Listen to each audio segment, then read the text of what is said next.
Fala galera, estamos começando o terceiro episódio do nosso podcast Papo Caiçara, o podcast produzido pelo portal Arquipélago Ilhabela. Gostaria de aproveitar a oportunidade para agradecer nosso parceiro Ilha Lab, que é o laboratório de comunicação que justamente abre esse espaço aqui para que a gente possa ter o nosso podcast e trazer os nossos convidados para serem entrevistados.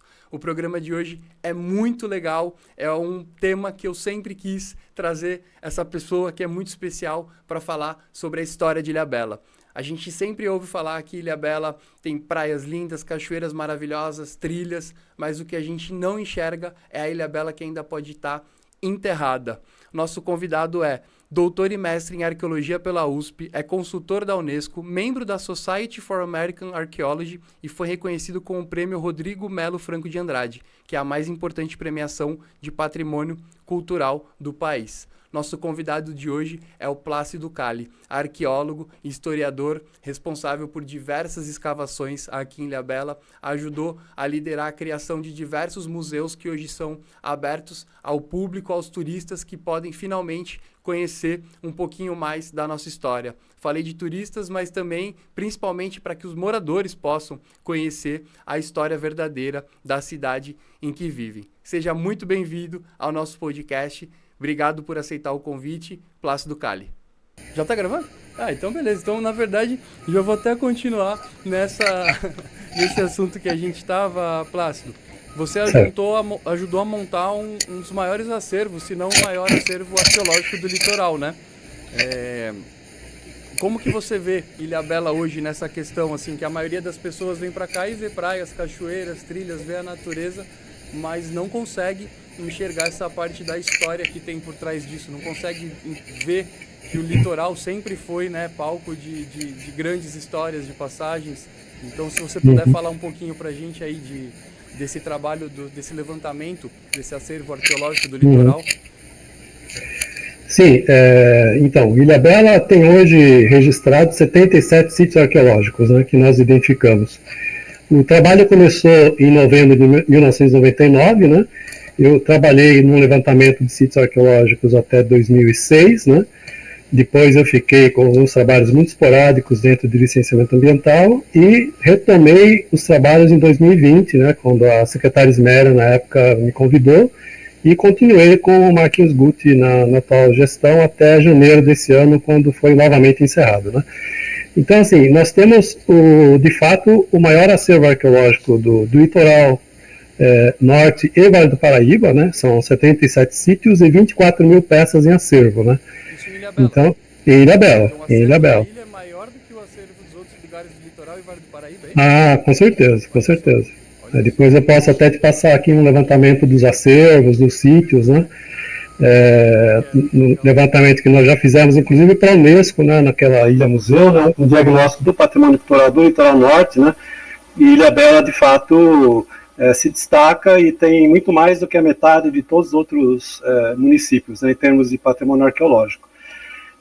Isso, claro, ocorre em função da presença, naturalmente, desses povos originários aqui no arquipélago, né, mas também em função de uma condição de conservação de território, porque cerca de 85% é parque, né, então muita coisa se conservou, e por ser também o único município que teve um projeto sistemático de levantamento arqueológico. Naturalmente, se você saísse fazendo um levantamento em outros municípios, né, esses sítios também apareceriam. Não sei se mais ou menos que Ilhabela, né?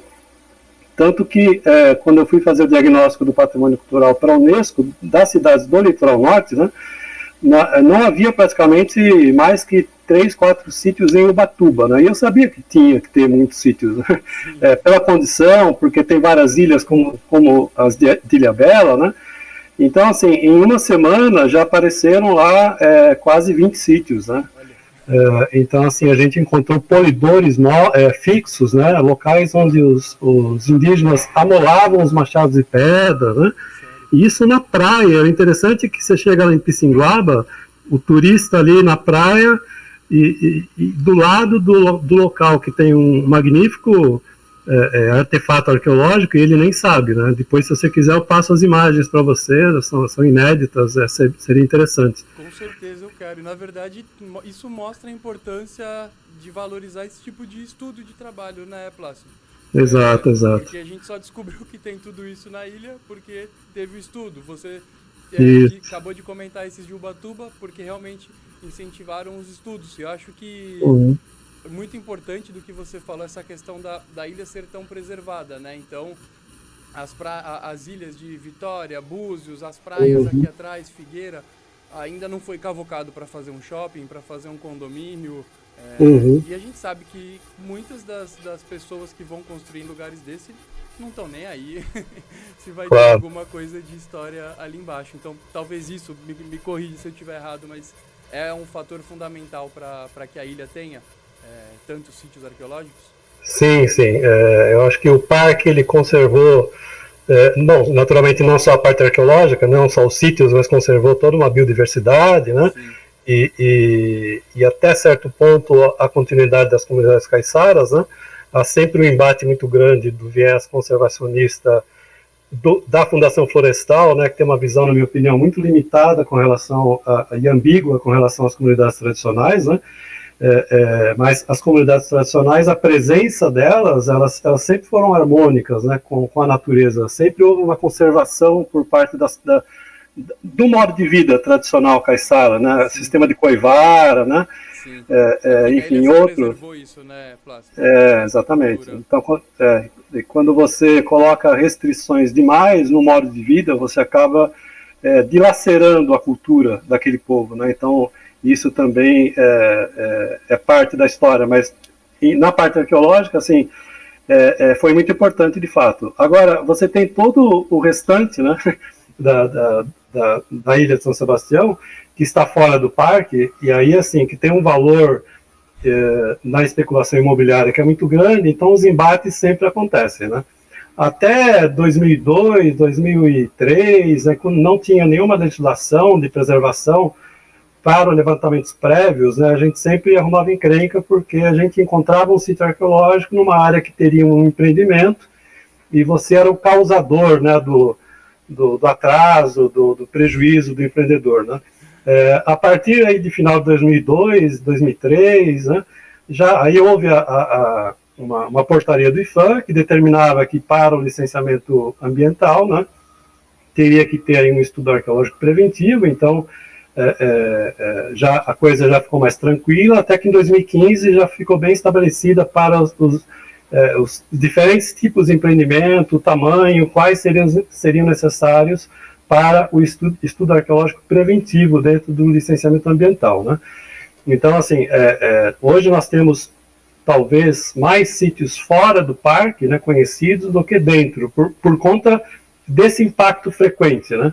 Que você vai tendo acesso a essas áreas, que eles começam a mexer, ou mesmo dentro do processo de licenciamento ambiental, né? Você vai lá, faz o levantamento e encontra, né? Então, naturalmente que quando nós começamos isso em 99, nada disso existia, né? Então, então prefeita Nilce, né, ela, como socióloga, ela tinha uma visão e acreditava que deveria ter sítios arqueológicos, né, além de históricos, que já eram mais óbvios, né, e com relação aos sítios pré-coloniais, que sempre se falava que Ilhabela nunca tinha sido habitada, né, que era local de troca de prisioneiros, né, essas coisas que se falavam, né. E quando nós começamos a encontrar aí os primeiros sítios arqueológicos, né, os primeiros povoadores de Ilhabela, que na verdade o povoamento dela foi iniciado pelas ilhas dos Búzios, Vitória e Pescadores, né? Você chegou no ponto que era a minha próxima pergunta. Começou por lá, os sítios mais antigos começaram por lá, e depois vieram para a ilha de São Sebastião, e ainda assim mais tardiamente. Você tem um outro sítio que é mais ou menos contemporâneo, porque esses sítios das ilhas menores, eles têm, em média, 2.000 anos, 1.500, até alguns de 500 e poucos anos, né? A maioria em torno de 1.500 a 2.000 anos. Então, esses povos, eles vieram num processo migratório, não sabemos exatamente por quê, claro, existem teorias, né? Por que eles preferiram as ilhas menores, que têm menos recursos, ao invés do continente ou a própria ilha de São Sebastião, que oferecia mais recursos, né, em termos de caça, de pesca. Água, né? tem lá, né, em Búzios e Vitória. Né, assim, você ainda, naturalmente, tem fonte d'água, mas é pouca, né? Sim, sim. Essa foi uma mas... curiosidade que eu sempre tive muito, Plácido. Tipo, eu olhava o material assim e falava, por que tantos aqui? Começou lá, então? Começou por lá, porque assim, os sítios mais antigos estão lá. Se você pensar no litoral norte, né, porque você teve os primeiros ocupantes do litoral paulista foram sambaqueiros. Certo. A partir de 9.000 anos, né, lá para o Vale do Ribeira, Baixo Vale do Ribeira e Canané e Iguape, né, depois aqui Santos, Cubatão, eles sempre escolhiam zonas lagunares com grande potencial, né, de recursos, né, para pesca, para coleta, para caça, né. Então você tem mais sítios sambaquis, na parte sul do litoral paulista do que na parte norte. Quando vai chegando para a parte norte, e isso é bibliografia, tem vários pesquisadores, vários arqueólogos que já também endossam essa tese, de que vindo aqui para o litoral norte, esses sítios sambaqueiros vão se escasseando, né? Nós temos pouquíssimos sambaquis no litoral norte. Então nós temos um sambaqui em São Sebastião, né? Temos uma informação de um sambaqui em Caraguatatuba que já foi destruído e um outro que foi parcialmente preservado, e em Ubatuba também uma informação de um sambaqui também, assim, mas praticamente todos já meio destruídos, né? Isso destruído antigamente ou destruído agora? Destruído, porque na realidade esses sambaquis já eram utilizados desde o período colonial para a extração da cal, né? Uhum. Essa era a minha pergunta, se ele era antigamente nessa época de extração para cal, ou não, foi um condomínio que resolveu fazer ali e acabou destruindo? Aparentemente os dois, né? Você tem casos em que houve uma extração de material no passado e você tem sítios que já foram destruídos, porque quando você pega a referência, por exemplo, lá da Comissão Histórica e Geológica de São Paulo, a referência do sítio, você chega ali, hoje está urbanizado, né? Sim. Então, deve ter acontecido as duas coisas, né? E se você pegar toda a arquitetura de Ilhabela, ali da vila, por exemplo, você vai chegar na parede ou na igreja, se você chegar ali na parede da igreja, na lateral, que tenha a alvenaria de pedra e cal ali exposta, né? Você vai ver pequenas conchas, né? Bivalves e outras, né? Então, isso veio, naturalmente, do sambaquis, né? E interessante fazer uma analogia que o Forte Ponta das Canas, né, que foi o primeiro a ser, que foi iniciada a construção aqui em Ilhabela e nunca foi terminado, né? Uma das dificuldades era encontrar material, tanto em termos de rocha e principalmente da cal, né? Então você tem lá documentos, né, da época, eles falando que eles iam ter que ir lá para Guarujá e Cubatão, para aquela região, atrás de sambaquis para pegar cal, porque estava faltando, né? E se tivéssemos vários sambaquis aqui, eles não precisariam ir lá para Santos, Cubatão, eles pegariam, né, de áreas mais próximas, né? Então, por quê? Porque esses sítios que eu me referi, de Búzios, Vitória, pescadores, nas ilhas menores, eles não são sambaquis, né? Eles são de uma ocupação já um pouco posterior.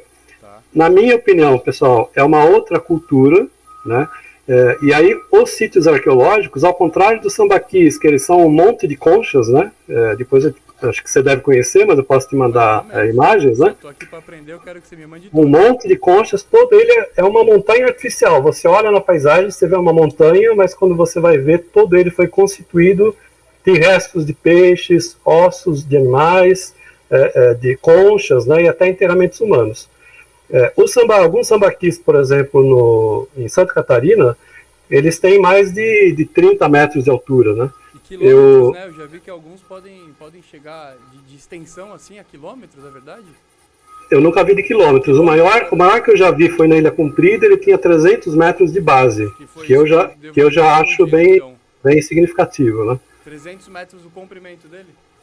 De base dele. A altura se perdeu porque ele foi explorado, né? Sim. Mas você vê que ele vai até um certo ponto, então se você projetasse, ele seria bem alto de fato, né? Caramba. E aqui nas ilhas, o que nós temos? É o chamado sítio de Terra Preta, né? Que a professora Doral Shoa, já falecida no Instituto de Pré-História da USP, chamava de sítios conchíferos, né? Alguns chamam de sítios concheiros, justamente para diferenciar. Então o que você encontra? Você encontra o sítio arqueológico no mesmo nível do solo, não há uma elevação, você vem andando e caminha por ele normalmente, você não vê em destaque na paisagem, mas você vai olhando para o chão, você vai ver terra preta, terra orgânica, que é de restos alimentares desses povos, né? Então eles acumulavam aquele material de forma, né, a espalhá-lo, né, e não a amontoá-lo, e viviam ali, e tinha vários enterramentos, né? Alguns desses sítios, como se não me engano, do Mar Virado, na ilha do Mar Virado, em Ubatuba, ele foi escavado pelo Instituto para a História da USP, né?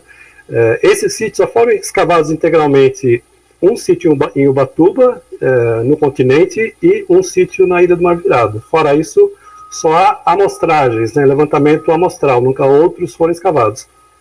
E o da Ilha do Mar Virado, por exemplo, ele tinha exclusivamente fins funerários, né? Enquanto você encontra restos de cabanas, né, de um povoamento contínuo ali no local, nesse outro sítio você encontra apenas sepultamentos humanos, né, em sepultamentos às vezes com mais de um indivíduo, né, e interessante que alguns eram colocados em piras funerárias, né, e colocava o indivíduo ali, colocava fogo, né, num ritual, depois recuperava o corpo, enterrava ali em uma posição fetal, por exemplo, e outras, né, e colocavam artefatos, né, junto do indivíduo no sepultamento. Então você tem um sepultamento com vários significados ali, né, que é muito interessante. Legal. Nas ilhas de Búzios, Vitória e Pescadores também temos enterramentos. Mas, assim, como nunca houve pesquisa sistemática, né, nós não sabemos exatamente se há, de fato, uma predominância de fins funerários ou se, o que eu acho que tenha também, tenha sido um local de habitação por um tempo, né, que eles ocupavam um tempo essas ilhas, depois se deslocavam, né, eles eram nômades ou seminômades, né. E o que chama atenção de fato é assim, por que as ilhas menores, né? Por que eu vou ficar naquele local ao invés de outro, né? Que tem mais recursos. E aí justamente quando você olha o período de ocupação dessas ilhas, elas meio que coincidem com o processo migratório de grupos, por exemplo, tupi, de povos tupi, que chegam no litoral de São Paulo. Então assim, naturalmente os povos tupi vinham uma quantidade de pessoas muito maiores. Em termos tecnológicos, eles eram mais desenvolvidos, tinham mais recursos, né? O que significa que se tivesse um embate, uma guerra, eles iriam sobrepujar.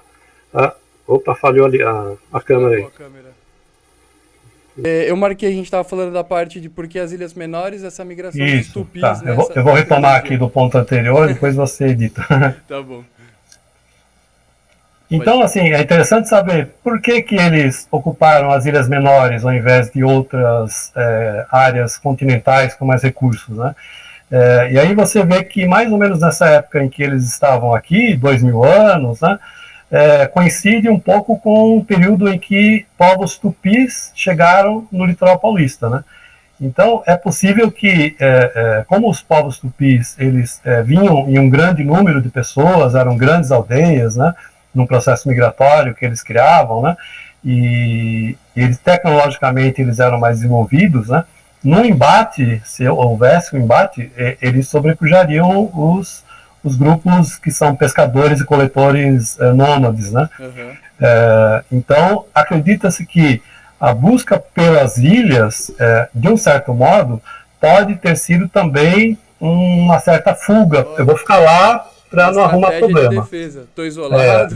Vou ficar lá, se alguém vier eu vejo com antecedência, eu posso me proteger. Essa é uma possibilidade. E a outra é, de fato, que esses sítios sejam escolhidos por função funerária, né?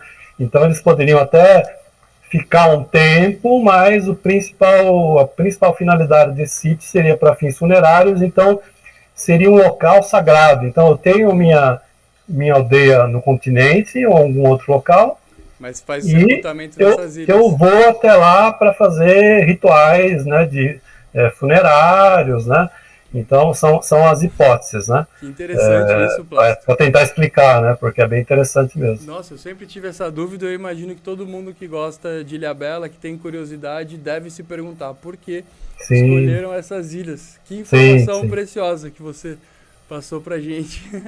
Obrigado. Legal. Era uma dúvida isso, né? Porque eu ouvia falar muito isso, da época que chamavam de Maimbip, falava disso, de lugar de troca de prisioneiros, de abastecimento, porque tinha essa questão de Tupinambá e Tupiniquim, eles viverem no continente, né? Certo?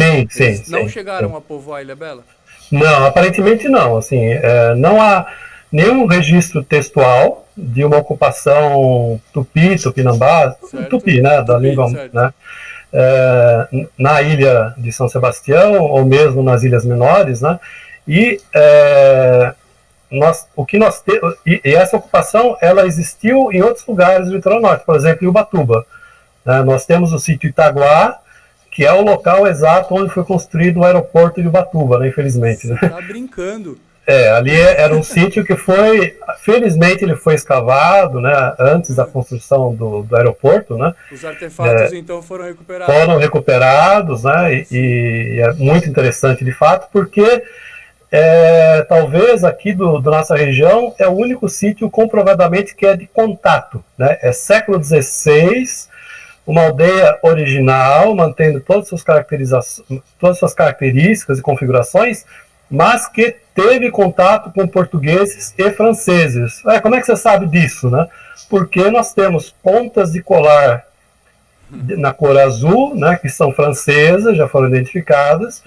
Temos ali alguns fragmentos de faiança portuguesa e um prato extremamente interessante, né, que foi produzido pelos tupinambás, porque eles não faziam pratos propriamente, eles faziam cerâmicas de vários formatos, tigelas, a cerâmica sempre era padronizada, né? Então você nunca vai ter uma coisa diferente, né?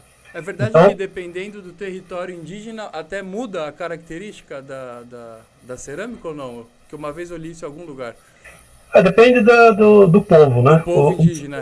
Os tupis poderiam até dar mais prioridade para um certo desenho mais funcional do que eles precisavam, mas assim, o padrão de desenho, forma e decoração era o mesmo, né? Certo. Tanto que existem catálogos, né? Você pega aquela cerâmica tupi, você vai ver que é corrugada e aparece em tais lugares, né? Então é interessante. Agora, esse prato indígena que foi feito pelos tupinambás, ele é de cerâmica, tem a policromia dos tupis, que é fundo vermelho com linhas brancas e pretas, ou o contrário, né? Só que ele vai imitar padrões decorativos da louça, da faiança portuguesa. Olha só. Então é uma peça rara que hoje está em exposição no Museu dos Erasmus, tá? A USP deixou lá. Que legal, bom saber isso também. Então, assim, já teve uma pesquisa, tem 2 publicações desse trabalho no sítio Itaguá, né? E agora, em 16 de junho, né, eu vou fazer parte de uma banca. Ih, travou. Caiu?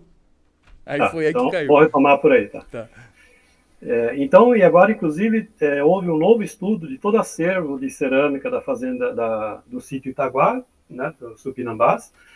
Uma aluna de mestrado do Museu da Arqueologia da USP, né, vai defender a sua dissertação, eu vou estar fazendo parte da banca, né? Então, assim, ela vai, com certeza, estar acrescentando muitos elementos novos, porque quando foi feita a pesquisa na época, ela ocorreu no âmbito de resgate, né, de salvamento do sítio, porque seria feito ali o aeroporto, né?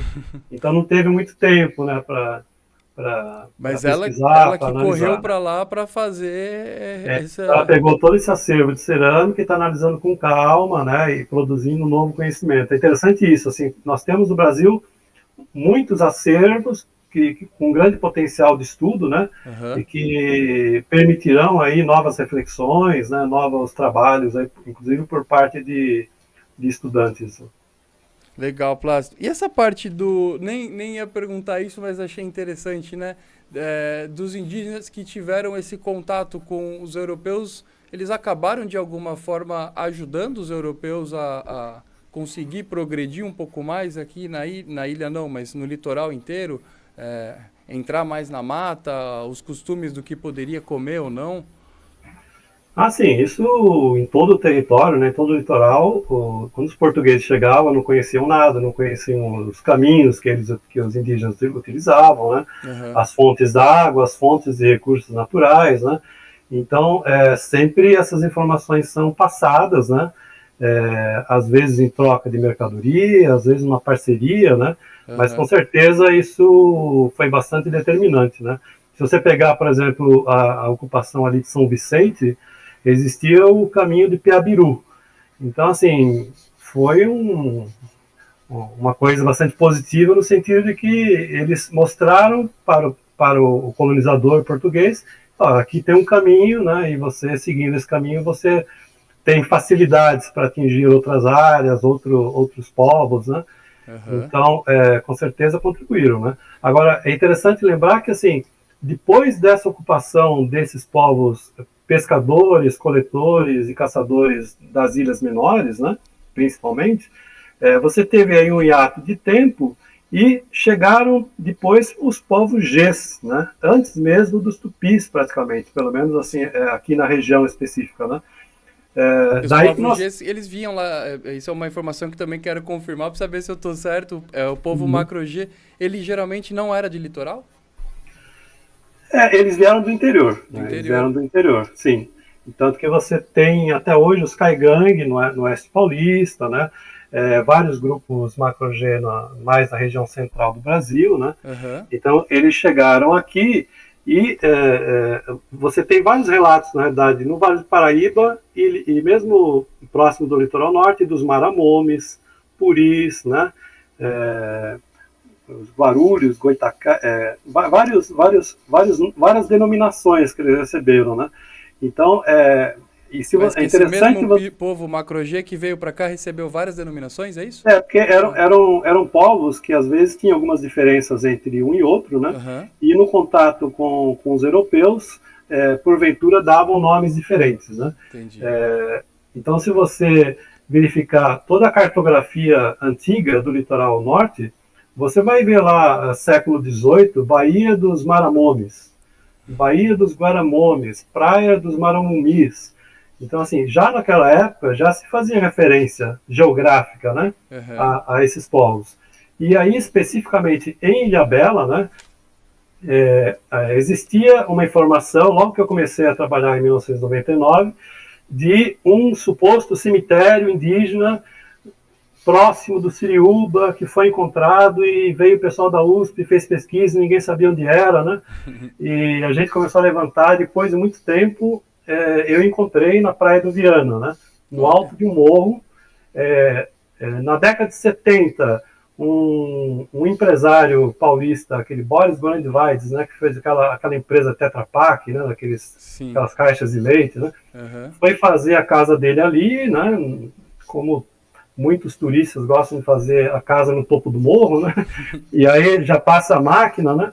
E começou a aparecer fragmentos de potes de cerâmica, né? Aham. Aí alguém informou a prefeitura, que informou a dona Estela, né? Que era da família França, que comentou com o irmão dela, o Ari França, que falou para o pessoal da USP, e o pessoal do Instituto para a História foi até o local, né?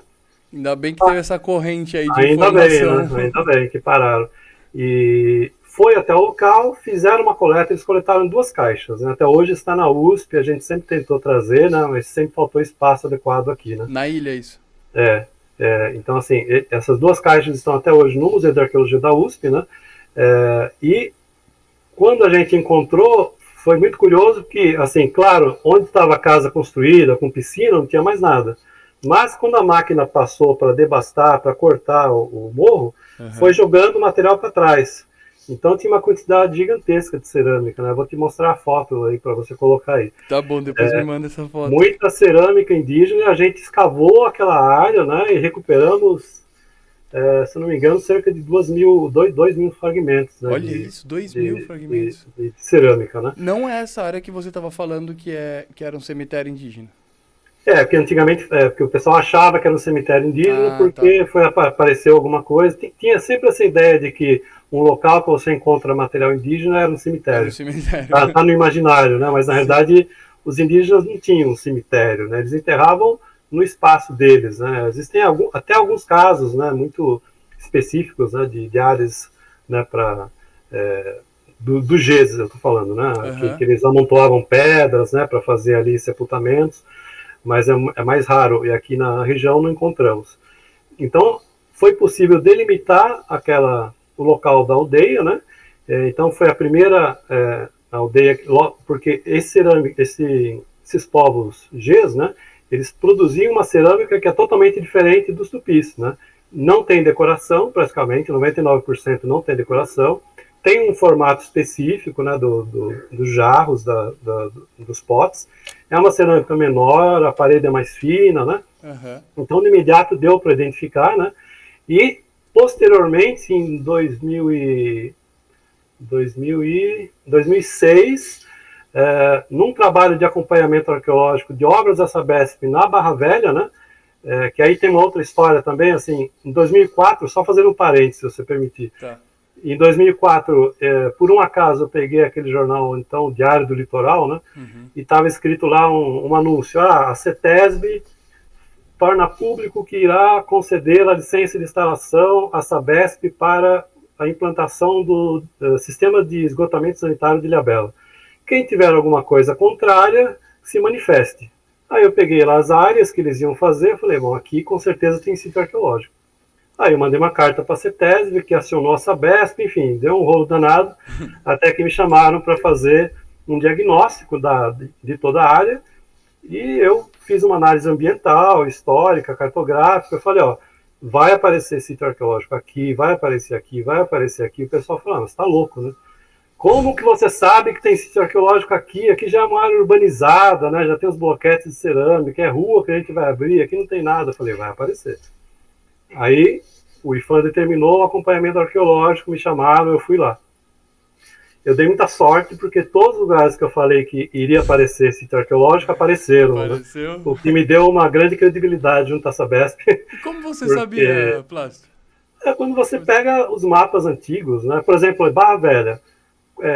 Pensa na ilha como um todo, virada aqui para o continente. Qual que é a área que mais tem terreno plano, com fonte d'água com mais abundância? Rio do lado ali para pescar com flecha. É Barra Velha. Então, assim, se eu fosse um indígena, procurasse uma área, fazer uma grande aldeia, é Barra Velha, cara. Barra Velha. Na parte um pouco mais alta, Guaiamum, né? Peixe, tudo ali. Exatamente. Verdade. Você teve, claro, aquela aldeia ali no Viana, mas era uma aldeia menor, né? Você vê o tamanho da área, né, foi uma coisa mais, né, temporária. Essa do Viana era Macro G. Era Macro G. Era Macro G. E aí, na da Barra Velha, também Macro G. Interessante é que as escavações começaram do lado de um córrego que tem ali perto da escola, né, na esquina da rua Antônio Carlos da Fé, se não me engano. Mas como teve o córrego e teve um assoreamento ali, o material arqueológico começou a ser encontrado a 2,5 metros de profundidade. Né? Aí você começava a encontrar aqueles potes de cerâmica, né, aquele material. Conforme ia subindo, né, o material ia ficando mais próximo da superfície. Ali no meio da rua, subindo o morro, nós encontramos uma grande cerâmica com muitos materiais, né, e lá mais no alto do morro, no terreno das casas, onde a pessoa tem jardim e terreno sem construção, você via a cerâmica aflorando. Né? Sério? Então era uma grande aldeia. Era uma grande aldeia, nós conseguimos delimitar geograficamente. Eu tenho a imagem, eu posso te mostrar aqui. Quero também, por favor. Porque era a maior aldeia que nós tivemos aqui, que eu encontrei pelo menos até agora, pode ser que mais para frente encontre outra similar, mas assim, até agora são essas duas, né?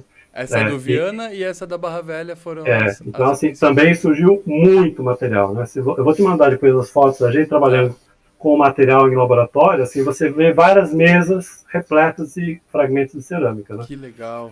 E toda a curadoria tem que ser feita, né? Todo o material tem que ser examinado. Então, assim, voltando, né? Então, nós tivemos aqui esse segundo momento de ocupação desses povos indígenas de grupo Gs, né? De povos Gs, né? Aqui em Ilhabela. Não encontramos, também não fiz pesquisa, claro, em Caraguá, São Sebastião e Ubatuba, né? Mas com certeza deve ter, né? Sim. E os tupis mais localizados em Ubatuba, por enquanto, né, não temos muita notícia em outros lugares, aqui do litoral norte, até a chegada dos portugueses, né? E aí nós temos um número muito grande de sítios arqueológicos históricos, né? Inclusive nas ilhas, né? Inclusive Por exemplo, nas ilhas? Inclusive, para você ter uma ideia como é interessante, na Ilha dos Pescadores, você conhece lá, naquela em frente à Ilha da Vitória. Sim. Você tem um sítio com cheiro desse, com terra preta, né? 1,5 metro de camada, né, de camada de material, e na superfície, material histórico, louças portuguesas do século XVIII e cerâmica que nós chamamos de produção local regional, que era uma produção feita pelo pessoal da região. Tem uma linha do tempo ali embaixo da terra, certinho. Fantástico, exatamente. Que nós chamamos de multicomponencial, né? Porque você tem um sítio, uma ocupação pré-colonial de 2.000 anos, alguma coisa assim, e depois uma ocupação de 1700 e pouco, mais para o final do 1700, né? Então, assim, é muito interessante, né? Você encontra sítios históricos também antigos, né? E por que os portugueses, os europeus também foram para as ilhas menores? Porque a gente sabe que aqui eles povoaram, colonizaram fortemente, né, a ilha de São Sebastião, a maior ilha do arquipélago, até porque possibilidade, água doce, plantação, tudo isso. Até depois uma pergunta também que eu quero colocar dentro aqui é, por ter poucos povos indígenas aqui, facilitou essa ocupação para eles? Facilitou quando vieram corsários, piratas, os povos que estavam navegando com outras intenções também, ou não? Mas por quê? Primeira pergunta dentro dessa pergunta inteira. Por que os europeus também foram para as ilhas menores? Por que você acredita? Eu acho que, bom, aí tem várias possibilidades, né? Claro que você chegando na ilha de São Sebastião, já há um desmembramento aí através de sesmarias, né? Então, a terra não era para qualquer um, né? A terra sempre é um elemento de capital, né? Você precisa ou de um capital social, quer dizer, alguém em Portugal que te concede uma sesmaria, né? Ou dentro, é claro, da própria colônia, ou você consegue comprar, né, aquele terreno. Então, assim, eu imagino que muitas áreas seriam de difícil acesso para quem não tem recurso, né? Certo. Para quem chega em Ilhabela, eu vou para onde? Né? De repente, já tinha dono, né? Já tinha dono. O Bonete era do Antônio Bonete. Exatamente. Sim, se você pegar o mapeamento antigo das sesmarias, as propriedades de terra, devia ser uma dificuldade mesmo de você se estabelecer, né? Então, as ilhas são uma opção, tanto que nós encontramos, claro, em pescadores, mas também sítios históricos na Ilha da Vitória e sítios históricos na Ilha dos Búzios, né? Então, essas ilhas foram ocupadas historicamente também, né? E em Ubatuba, a mesma coisa. Aquele sítio do Mar Virado que eu falei, também tinha uma camada superior com faiança portuguesa do século XVIII, inglesa do século XIX, né? Essas ilhas foram ocupadas, o que indica que a especulação imobiliária corria também por lá naquele período, né? Então, assim, não era fácil para ninguém já desde aquela época, né? Essa época a terra já valia mais que tudo, né? Tanto que eles estavam muito em busca de terra, né? É isso. Agora, com relação a outra questão que você colocou, se a não presença de povos indígenas facilitou, né, o saque, a ocupação, a questão dos piratas, eu acho que sim, porque não houve resistência, né? Você chegar no Bonete e vou te cercar aqui é meu, né? É meu, né? Não tem ninguém para me aborrecer, ninguém vai falar que essa área é tradicionalmente minha, então isso facilitou a ocupação, com certeza. Né? Sim, eu sempre tive essa dúvida. Aliás, estou conseguindo sanar várias dúvidas com você aqui. E essa parte, então, era uma dúvida das principais que eu tinha, assim, essa facilitou, né? Eles ocuparam com mais facilidade.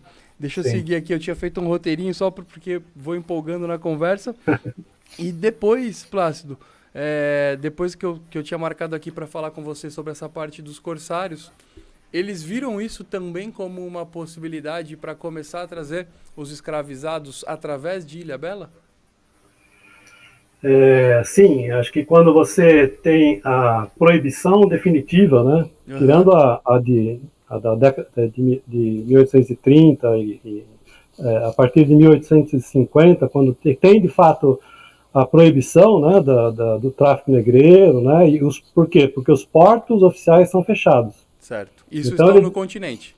eles desembarcavam tradicionalmente para o Rio de Janeiro, né, Santos, eventualmente aqui por São Sebastião, né, mas com o fechamento dos portos para essa atividade, tinha duas opções: ou você desiste do tráfico negreiro, ou você vai buscar portos alternativos naturais.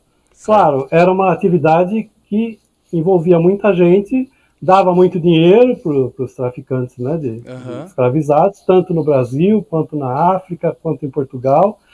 Então, eles foram buscar portos naturais. E, nesse sentido, o litoral norte, e especificamente Ilhabela, teve um papel fundamental, porque quando você vê ali a Baía de Castelhanos, o que você enxerga? Eles enxergaram um local perfeito para eles chegarem ali, porque a vila era do outro lado.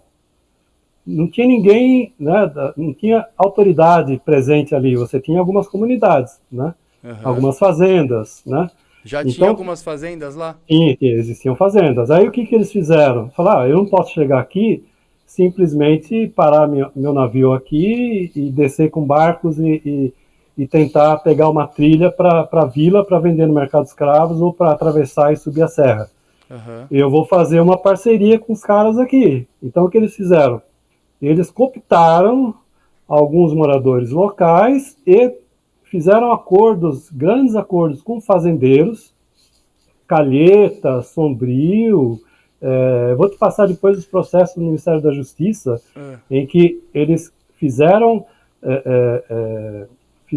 investigação nessas fazendas, chegaram lá e encontraram, né, grandes galpões, né, grandes áreas com cozinhas coletivas. Aqui na ilha é isso? Na ilha. Como chama aquele que fala? Eu vejo muito esse nome, que foi o primeiro colono a prosperar com o tráfico de escravos aqui na ilha. Um dos nomes, assim, que falam muito. Sim, foi o que primeiro fez os dois primeiros engenhos, né? Em Ilhabela, 1600 e... Caramba, como que era o nome? Me fugiu agora, eu sempre vejo. Me fugiu, perdão. Não, imagina. É uma falha minha, me deu um branco. Imagina, olha o tanto de informação que você tem. Daqui a pouco eu lembro, Então, assim, eles fizeram acordos de forma que quando eles chegavam ali na Baía de Castelhanos, o pessoal já ia buscar com os barcos, levavam para as fazendas. Por quê? Porque quando eles saíam lá da África, né, com um navio cheio, nos porões, cheio de escravizados, aquela barbaridade, né, é interessante você pegar, depois eu vou te mandar os dados, né, o número de embarcados, por exemplo, 300 embarcados nesse navio, saíram lá do Congo, chegaram no Porto de Santos, 240. Caramba. O que aconteceu com os outros? Morreram no caminho. Foram jogados no mar. Quando você pega lá a estatística lá dos escravizados e compara durante anos, né, o número de embarcados na África e o número de desembarcados no Brasil, a quantidade é gigantesca. Né? Chegou de mortos, você disse. Mortos. Eu lembro de um ano mais de 2.000 mortos, né? Porque a conta não fecha, né? Então, assim, eles atravessavam o oceano numa condição degradante, né? Eles ficavam presos no subsolo, nos porões, né, ali, mais baixos, né? Numa condição muito difícil, né? Com pouca água, desnutridos, né? Às vezes uma doença que dava ali. Então, quando eles chegavam no Brasil, eles estavam no estado, assim, catastrófico, né? Não teriam condições, inclusive, de pegar uma trilha e chegar na vila. Então eles passavam até um tempo se recuperando ali. Isso não é só... Falam muito da Praia da Fome, que era para eles se recuperarem, comerem. Isso acontecia lá atrás também, em Castelhanos, Acontecia e está documentado nos processos do Ministério da Justiça, que é bem interessante, né? Você falou Calhetas? Calhetas, Sombrio... e era tudo, será o mesmo dono de terra? Não, donos diferentes, fazendas diferentes. Né? E essa fazenda da Calhetas, ela era toda aquela região da Calhetas ali? Nós não temos Não dá para saber. não temos a localização, não tem mapa, né? Cartografia ali não fecha, mas Sim. nos processos do Ministério da Justiça mostra o que eles acharam em cada fazenda dessa, né? Uhum. Eu acho que é em 1854, se eu não me engano. Depois eu te passo o processo e os dados para você, de repente, passar e Legal. projetar. E quando eles então, começavam assim, a caminhada? Desculpa, fala o que você ia falar, Plácio. Então, esse esquema que eles conseguiram montar envolvia muita gente. Há alguns caiçaras que fazem referência que na Ilha da Vitória e Búzios existia também algum acordo que você, se tivesse um navio negreiro ali em Castelhanos e tivesse chegando um navio inglês, que eles faziam eles proibiam, né? Então, quando eles encontravam um navio negreiro, eles apreendiam, né? Se algum navio inglês era visto, eles faziam uma fogueira, uma grande fumaça, e aí o navio via e ia embora. Isso não há comprovação documental, né? Certo. Você tem caiçaras mais antigos que diz que os antigos contavam isso, certo. né? Mas se falaram isso, alguma bem coisa possível, deve... né? É bem possível, com certeza. Uma comunicação perfeita visual ali. Exato. Que legal, caramba, quanta coisa boa. E coisa boa de receber de informação sobre a ilha e a história. Inclusive, essas informações estão disponíveis em alguns painéis do Museu da Cultura Afro-Brasileira lá na Fazenda, tá? Verdade. Quem quiser ver, né? Inclusive, depois aqui eu já ia falar sobre os museus que você contribuiu aqui para a ilha, né? No começo, na introdução, a gente falou, mas se você quiser falar também sobre todo o trabalho que você realizou aqui na ilha, o Museu da Iluminação e Energia, não lembro, é esse o nome, né? Isso. O Museu da História Afro, o Museu do Engenho d'Água. Fala um pouco, aliás, vamos falar um pouquinho dessa parte só finalizar que eu tô curioso.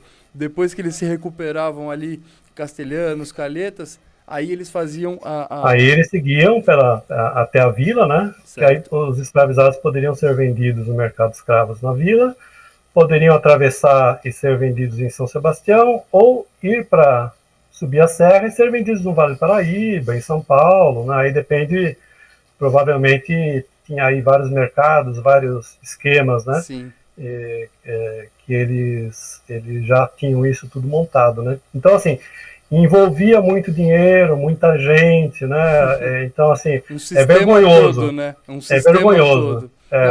Todo.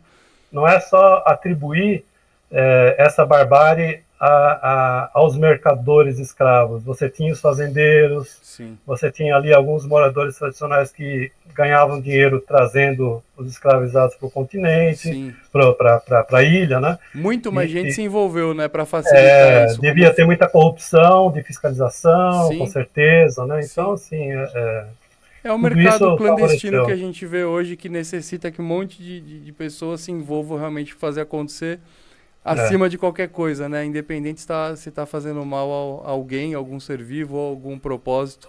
É realmente muito triste.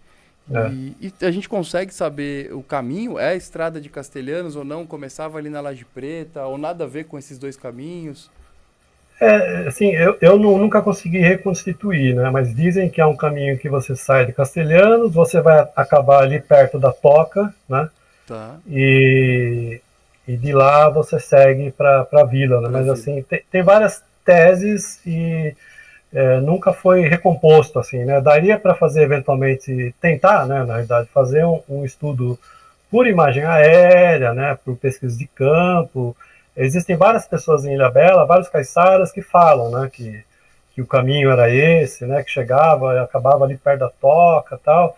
Mas assim, a gente nunca tentou refazer esse caminho, né? O pessoal do parque sabe muito, né? Eu lembro aí do Vini, né? Guarda-parque, que sempre falava, não, eles passavam a informação vinha por aqui, saía ali. Então, assim, seria interessante, de fato, né? Fazer essa reconstituição, né? Como foi feito lá de São Sebastião até Salesópolis com aquele caminho lá do Padre Dória, né? Sim. Que leva 3 dias, né? Para vir aqui e tal. Sim. Que não tem relação com Ilhabela, mas chegava até São Sebastião. Então, assim, seria interessante. Essa parte da característica desse mercado de escravizados também, né? Alguns dizem que sim. Eu acho, pela cronologia, eu acho que o período não bate, sabe? Porque eu acho que quando ele conseguiu fazer o caminho, já era uma época em que o tráfico de escravos não era tão grande, mas assim, há diferentes interpretações, né? Sim. E falando um pouco sobre os sítios arqueológicos, foram 77 que você encontrou aqui? Sim, até agora sim. Foram 73 até o ano de 2007, e aí quando eu retomei em 2020, embora eu não tenha voltado para fazer levantamento arqueológico, mas eles vão aparecendo, né? Uhum. Então apareceram outros novos, e eu já tenho informação de vários outros, né? Mas que ainda não foi possível ir atrás, né? Porque assim, infelizmente, eu, como arqueólogo, se eu vou até um sítio arqueológico, eu sou obrigado a fazer um registro formal, né, desse sítio arqueológico, né, o IFAM exige um monte de coisa, né, Uhum. então, quando possível, eu vou e faço, né, mas assim, você vai captando informações, pessoas vão trazendo informações, encontrei Encontrei isso. um sítio, aparecemos lá perto da Água Branca, com o local da roda da água ainda Olha. conservado, né, então assim, existem de fato Imagino que você vai vários receber sítios, muita né? ligação ainda aqui da ilha de, olha, encontrei tal coisa, porque... Com certeza. Assim, a minha expectativa desde 2006, né, era que a gente encontraria por volta de 140 sítios, né, fazendo uma projeção das áreas não pesquisadas, né, porque Uhum. assim, a gente concentrou em certas áreas, mas teve outras que ficaram meio que sem pesquisa, né. Você já viu algo ali pela Praia do Poço, aquela região entre Poço, Serraria? Sim, Já? sim, tem um grande engenho ali no Que uma vez Poço, eu na tava andando no Serraria mato também, ali, né. eu encontrei um negócio no meio do mato, falei, caramba, não É, sei se é o é, mesmo, depois posso te mostrar, mas parecia uma estrutura de pedra, parecia aquelas captações isso. de água, assim. Isso, exatamente. Ali tem um grande engenho, tem várias ruínas ali. Ai, Na serraria também, né? Tem ruínas. Tinha antiga fábrica de aguardente, né?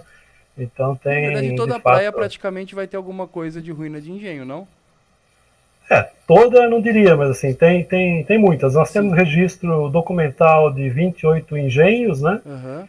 E fazendo a pesquisa para o Museu da Cachaça de Ilhabela, eu encontrei documentação sobre 37 fábricas de produção de aguardente. Então, assim, você tem pelo menos aí uns 50 e poucos pontos, né, que envolviam aí essa produção, né, Sim. de De aguardente ou aguardente. para a produção de açúcar também, né, porque primeiro foram as fazendas para a produção de açúcar, né, Aham. depois, né, foi o café e desvalorização do café voltaram a produzir, a plantar cana, mas voltado para a produção do aguardente, né, então, assim, tem dados bem contundentes, mostra bem essa diferença de produção, né? Se você quiser também eu te passo esses dados. Quero. Vou querer tudo, A Flávio. gente não precisar projetar agora, então você vai Não, projetando aí depois ao na longo. edição a gente coloca todas as imagens para ficar ilustrado Perfeito. legal e porque eu quero estudar tudo isso também, quero aprender o máximo possível, até para poder passar pro pessoal. E você chegou a organizar um acervo de 24 mil peças, é isso? Isso. 23 mil peças foram coletadas até 2009, né? Incluindo essa da Sabesp, né? Aham. E o ano passado, 2024, eu fiz o resgate arqueológico de uma parte do sítio Chico Branco, que fica na Praia Grande, próxima do Curral. Ali tem lá umas ruínas com 6 colunas em alvenaria de pedra e cal, né? Aham. Vai ter uma grande obra ali atrás, né? Então iria impactar uma parte traseira do sítio e eu identifiquei 5 áreas de descarte de material. Como é que isso funciona? Ali, século XIX, não tinha limpeza pública, naturalmente, né? Então, assim, tudo Uhum. que quebrava, quebrou um prato, quebrou uma garrafa, vai descartar um material, osso de animal, você não Sim. vai jogar simplesmente no terreno, você escolhe áreas específicas para descarte, né? Uhum. E nessa parte traseira aí do sítio, nós encontramos 5 pontos que eles utilizavam para descarte de material. Então, tinha uma Que grande você encontra concentração. lá? Que tipo de materiais assim você encontra? Então, louças, né, porcelanas e faianças, né, do século XIX, algumas poucas do século XVIII, né, portuguesas, a maioria é francesa, inglesa e portuguesa, né, algumas holandesas também. Aham. Potes de cerâmica, né, em fragmentos, muitas, mas a grande maioria são garrafas de vidro, né, garrafas de vidro de bebida, uísque, vinho e principalmente remédio e perfume, né. É Sério? interessante como usavam perfume, né, aquelas garrafinhas assim, muitas, né. Sério? Você encontrava muito isso nessa área de Muito, descarte? muito. Então, assim, depois eu vou mandar umas Remédio, você fotos, falou? remédios, Como que aquele, é o remédio, assim, que você reconhece? aquele elixir do doutor não sei o quê, Sério? leite de magnésia, sabe? São esses produtos que aparecem gravados no vidro, né? Entendi. E Entendi. aqueles menores de cor azul cobalto, né, que eram, né, Caramba. de medicamento mesmo. Então você diferencia de perfume, bebida de consumo alcoólica ou não, né, Aham. e os de remédio, né. Então é uma grande quantidade. Então assim, eu estou estudando esse material hoje, né? Então assim, eu não estudei ainda provavelmente nem metade desse material, mas eu já inventariei, né, já fiz a curadoria de 800 e poucas peças, né, desse sítio da Praia Grande. Então, assim, nesse sítio específico deve ter entre 1.500 a 2.000 peças, né? Então, assim, nós já estamos indo para 24 a 25 mil peças em acervo em Ilhabela, né? E esse acervo vai crescer muito mais, né? Vai crescer muito mais. É claro que temos um problema físico, né? Assim, a reserva técnica que eu montei, ela já está saturada, né? Então agora vai receber esse acervo e não tem espaço para mais nada. Então, assim, Caramba. a gente vai ter que pensar num novo espaço, né? Porque Sim, esse espaço atual, ele foi um espaço provisório, né? Aquela história que eu já contei, né? Então esse sim. material veio para fazer engenho da água, ocupamos uma sala que foi suficiente para aquele acervo, né? Aham. E aí esse acervo cresceu, né? E a intenção, o acordo que nós tínhamos feito com o IFAM é que seria esse espaço provisório e que depois seria criado uma sede permanente, né, grande, que a intenção original que o IFAM aprovou era o prédio que hoje está o Museu da Cultura Afro-Brasileira, né? Certo. Então, assim, foi dado outro destino, não tem problema. Agora, é preciso encontrar um outro local, né, para esse material, para a gente continuar trabalhando, inclusive, assim, para fazer a conservação preventiva desse acervo, porque não basta você guardar, tem que conservar. Sim, com Tem certeza. material frágil, que se você não fizer a conservação periódica, ele vai se degradando e você vai abrir a caixa e não vai ter nada, só vai ter poeira, né? Sério. Tanto que quando nós chegamos aqui em 2020, né, quando eu fui ver o acervo que eu deixei em 2006, tinha um buraco na parede de onde estava o material, estava chovendo em cima de 60 caixas de acervo arqueológico. Nossa senhora. Várias caixas, assim, só tinha pó, né? Só tinha grão. Que Então, horrível. assim, perdemos muita coisa.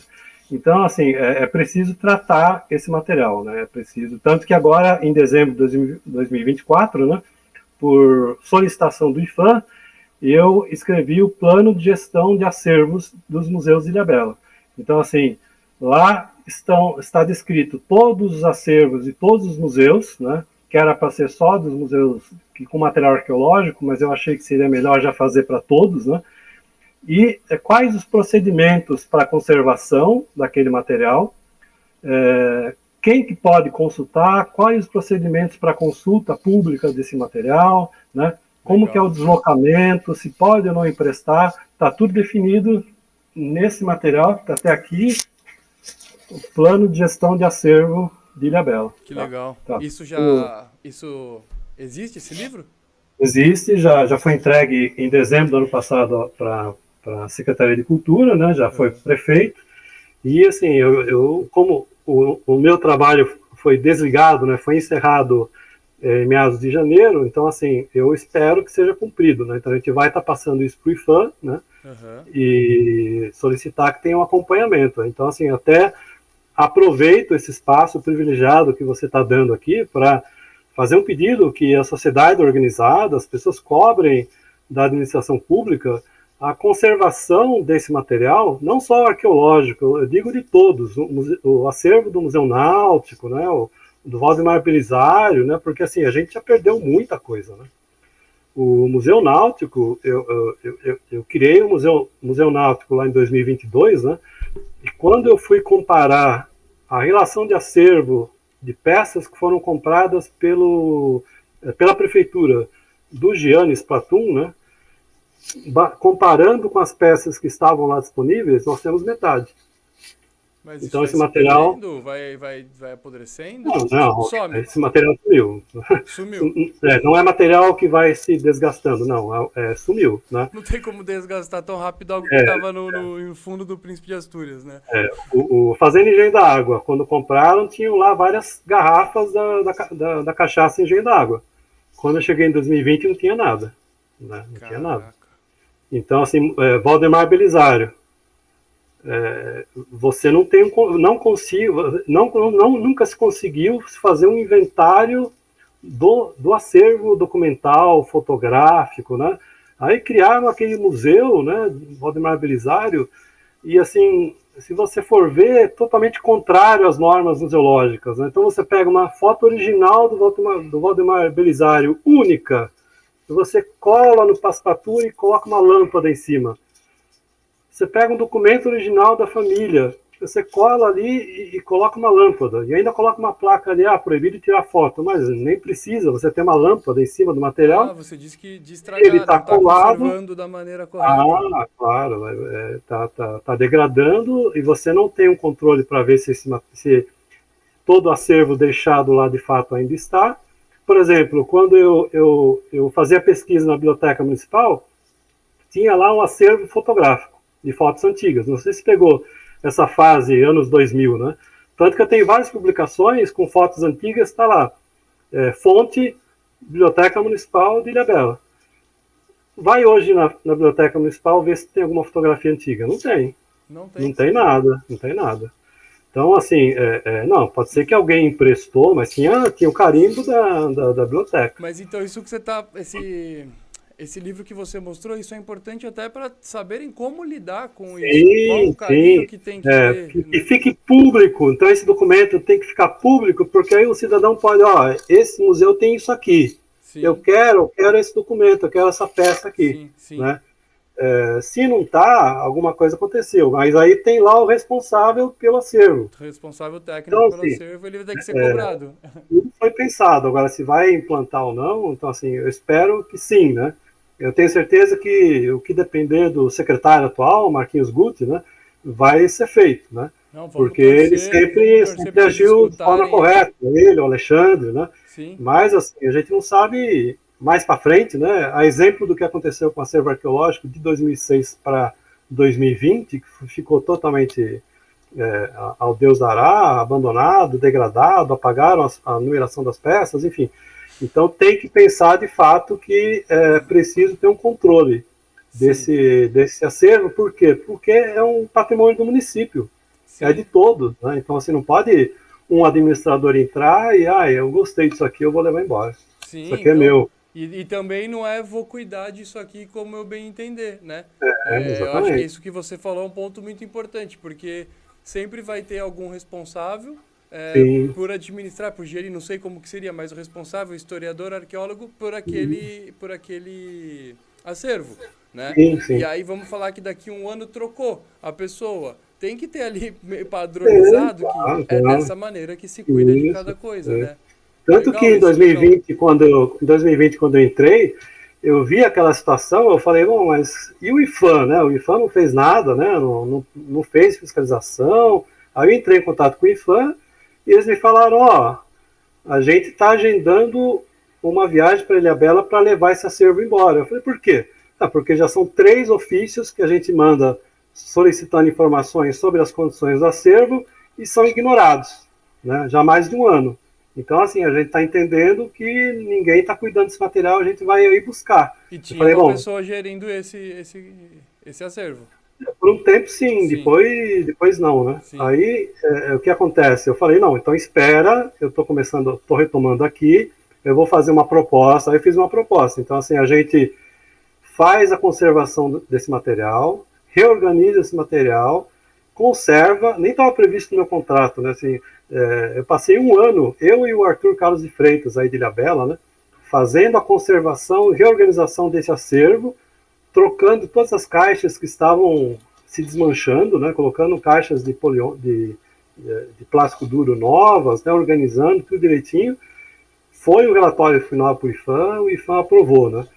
Então, assim, tem que garantir que esse material fique bem cuidado e na mudança de gestão política isso não se perca, né? Isso não pode acontecer, né? Tanto a natureza da cidade quanto essa parte cultural, essa parte da história, nada disso tem que mudar quando muda uma gestão, porque faz parte da identidade da cidade, faz parte da história. Sim. Isso é nosso, né? Isso é Exato. de quem vive aqui, isso é de quem escolheu viver aqui, isso é de quem nasceu aqui, isso é de quem gosta. Então, vamos fazer esse apelo aí para que realmente isso saia e que a gente tenha um padronizado ali de como esse acervo nosso, que ainda já é grande e vai aumentar, né, Plácido? Com certeza. E aí você perguntou assim, como é que foi então essa retomada? Em 2020, né? Porque eu fiz o trabalho de 99 até 2006, depois alguns trabalhos de licenciamento ambiental, né? Mas aí em 2020, a então secretária Isméria Silva, né, de Cultura, ela me chamou, em 2019, na verdade, ela me chamou para retomar os trabalhos em Ilhabela. Aí, assim, eu sabia que devia ter algum problema com esse acervo arqueológico, porque ninguém deixava ver como é que estava o acervo, muita gente falava e tal. E eu falei, tá na hora de, assim, dar um passo além, né? A arqueologia já identificou vários sítios, então, assim, também temos que avançar em outras áreas, né? Então, eu pensei eu concebi um plano de gestão do patrimônio cultural. Então, esse plano, ele contemplaria várias ações. Aí eu comecei a montar, então vamos fazer um inventário do patrimônio arquitetônico para garantir a conservação, ver o que tem de preservado e depois tentar a preservação. Um inventário do patrimônio imaterial, para a gente tentar registrar, né, todas essas manifestações culturais tradicionais, para ver o que é necessário para que elas continuem, né? A lei de tombamento, né, uma lei de proteção do patrimônio histórico, né, que eu acabei fazendo a minuta, né, e foi aprovada, né, trabalhar com educação patrimonial nas escolas, né, junto à sociedade. Então a gente fez várias ações, vários cursos, né, e a criação de museus, né. Foram criados, você foram criou muitos aqui, né? Museus, né. Quais foram eles, Plácido? Oi? Quais foram eles? Você quer falar um pouquinho pra gente deles? A gente começou inicialmente com a Fazenda Engenho d'Água, né? Porque a Fazenda Engenho d'Água, por incrível que pareça, né, foi comprada em 2015, né? E até 2020 ficou fechada, né? Então, assim, o que justifica, né, um patrimônio que é um dos principais patrimônios da cidade e fica fechado à visitação pública, né? Só para alguns visitarem. Então, assim, não pode, né? Tinha aqui em Ilhabela uma pessoa que falava que ninguém podia entrar, não podia pisar na grama, não podia andar pelo piso superior que ia cair, né? Então a gente chegou lá e falou, não, tem que abrir, né? Tem que abrir, né? E aí conseguimos autorização no Corpo de Bombeiros, autorização do IPHAN, para ver se estava tudo certo e tal. Aí fizemos uma primeira musealização da fazenda, com aquela que você esteve lá presente, eu lembro, a vez, né? que eu te entrevistei, né? Isso, exatamente. Inclusive, só aproveitando, quem não viu ainda esse vídeo no YouTube, volta lá. Vou deixar na descrição aqui. 2021, hein? Setembro de 2021. Foi quando você me levou no acervo, me mostrou um monte de peças, né? Exato. Então a gente pensou, eu tenho aqui, o que eu tenho que fazer aqui? Contar a história da fazenda e dos engenhos de Ilhabela. Então, assim, um primeiro passo, né? Na verdade, era uma coisa provisória que ficou permanente, né? Como sempre. Pô, mas ficou legal. Então, a gente legal conseguiu entrar ali. E aí, assim, claro, a proposta sempre que eu acho bem interessante, que é trabalhar com os guias de turismo, né? Porque não é deixar a pessoa à vontade, que ela não vai conseguir abstrair todas as informações daquele ambiente. Então, embora tenha painéis, tenha placas explicativas, né? Eu treinei os guias de turismo para que eles tivessem várias informações e fizessem uma narrativa contando essa história da fazenda e dos engenhos. E aí, assim, é muito interessante porque, naturalmente, são cerca de 15 guias de turismo, né? E cada um, claro, tem o seu interesse. Então, você vê alguns guias acrescentando informações mais de um lado, outros do outro, e é bem interessante. Você padronizou, né? Não padronizou, é legal que cada um fala mais do que gosta, mas o que eu estou dizendo é que antes de você dar o treinamento para eles, cada guia passava uma informação que achava na internet, que você falava, meu Deus do céu. Era muito comum você ver gente falando, a fazenda do século XVII, a senzala ficava no piso inferior, todo mundo vivia ali, proprietário, senzala. Quando que a senzala seria no piso inferior, né? Onde, no piso, porque assim, esse partido arquitetônico que tem na fazenda é um partido próprio do litoral norte de São Paulo. Você encontra na Fazenda Engenho da Água, na Fazenda São Matias e em fazendas de São Sebastião, por exemplo, né? Santana e outras, né? Que é diferente dos engenhos, por exemplo, do Nordeste, que eram grandes, né? Então você tinha a Casa Grande, você tinha a senzala, a área industrial, a capela. Aqui era tudo menor, né? Então você tinha uma única construção, o piso superior era restrito à família, aos proprietários, né? O piso inferior era a área industrial, onde fazia lá a produção ali, engenho, a produção, né? A circulação de escravizados, né? E a senzala era em outro local. Ah, mas onde que é a senzala? Não sei, nunca teve pesquisa arqueológica, né? Você que me falou, né, Plácido, que assim, talvez não tenha nem como estar em pé uma senzala, porque eles não iam construir com pedra, cal, óleo de baleia, provavelmente era um pau a pique, né? Exatamente. Então, assim, nesse processo aí de vários anos, vários donos, mesmo os franceses quando compraram, né, que se produziu, plantaram cana-de-açúcar para a produção de aguardente, né, de cachaça, até a década de 70, né? Então, assim, você teve uma alteração da paisagem. Então, provavelmente, alguns barracos de pau a pique ou de outro material teriam sido desmanchados, né? Agora, se houvesse, claro, uma escavação sistemática, a gente pode achar. É que isso, assim, demora muito tempo, envolve muitos recursos, e aí precisa ver até que ponto vale a pena, né? Sim. Talvez o município não possa, nesse momento, ter outras prioridades com relação ao patrimônio, né? Mas se cavar ali, acha. Se cavar, encontra muita coisa, né? Com certeza, com certeza. Não tem como não, né, Plácido? Exatamente. Então, assim, esse partido arquitetônico, ele é diferente, né? Então, assim, os guias de turismo vão falar da arquitetura, da história, né?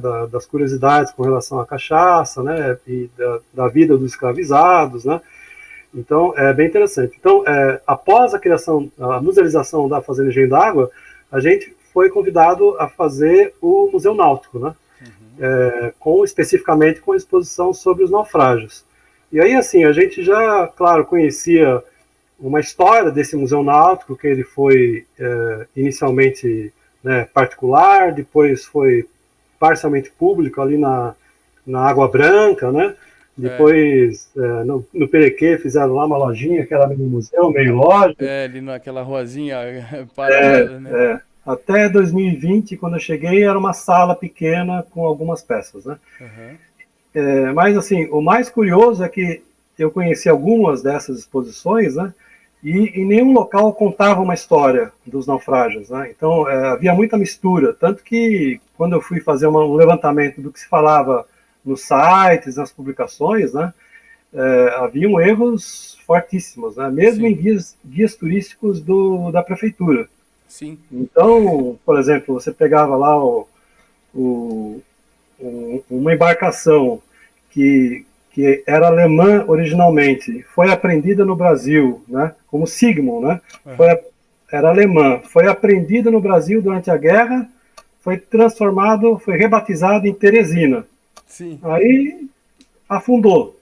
Mas aí tem narrativas de que o Sigmund é um navio, Teresina é outro. Falam que tem os dois naufrágios ali, né? E se você olhar no mapa, o Sigmund está aqui, o Teresina está aqui, mas é o mesmo, né? É o mesmo, né? Tem dois que são assim, né? E tem algumas embarcações que encalharam e depois conseguiram seguir viagem, mas está registrado como naufrágio. Como naufrágio. Então, assim, foi preciso a gente fazer uma grande pesquisa, né? Foi bem extensa, né? Porque a gente partiu do zero, praticamente, em arquivos internacionais, no Museu da Migração de São Paulo, Museu do Arquivo do Estado, tentar pegar, inclusive, a lista de passageiros, né, dessas embarcações, para tentar reconstituir e ver exatamente o que aconteceu, né? Então, assim, a gente conseguiu, inclusive, fotos de algumas embarcações, alguns navios, né? De quando eles foram construídos, que não existia aqui em circulação, e que foi colocado no museu. E quando eles afundaram, então a gente conseguiu contar essa história um por um, né?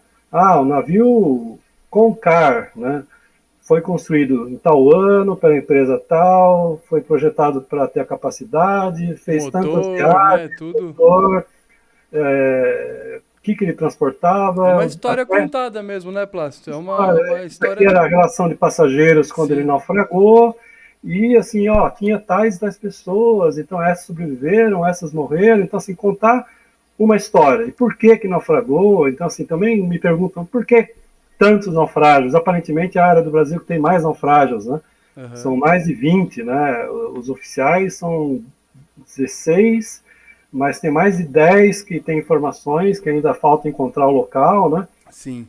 E tudo está relacionado com acidentes assim gerados em mau tempo, né? Chuva, noite, né? E um fator que também é importante, a magnetita que tinha aqui na costeira de Ilhabela, que interferia, descompensava as bússolas dos navios que funcionavam, que estavam presentes nas embarcações até pelo menos 1950, né? Então você está ali navegando às cegas, né? Você sabe que está mais ou menos perto, mas a bússola está mostrando que não, né? Que não está tão perto. De repente, você dá de frente com a ponta de Oi, Siribura, então assim, navegando já foi, basta uma pequena mudança de grau ali, que no final do trajeto, ali depois de né? uma hora navegando, você já mudou completamente, né? Exatamente, exatamente. E a gente era um obstáculo muito grande entre os portos do Rio e Muito, Santos, né? Tinha é, essa navegação constante aqui, tanto que aí foram construir o primeiro farol costeiro em 1900, né? que é o do Boi. O farol do Boi, né? Que foi o primeiro, ele chegava a 30 quilômetros, tal, totalmente importado, né? Luminária, a aparelhagem da França, né? Então, assim, deve ter dado um trabalho gigantesco, né? Mas ainda assim não foi suficiente, né? Hoje a gente tem vários, né? Sim, Aos poucos foram construindo vários. Mas é claro que hoje é mais fácil você ter navegação por GPS, é tudo mais facilitado. Mas na época era difícil mesmo. Então teve muitos naufrágios, né? sim, sim. E inclusive 2 navios opa, Torpedeados. torpedeados durante as guerras, né? Sim. Por submarinos, né? Foi o Elihu B. Washburn? Não. Isso. Eles foi um deles? Foi, É. foi. Qual que foi o Então, outro?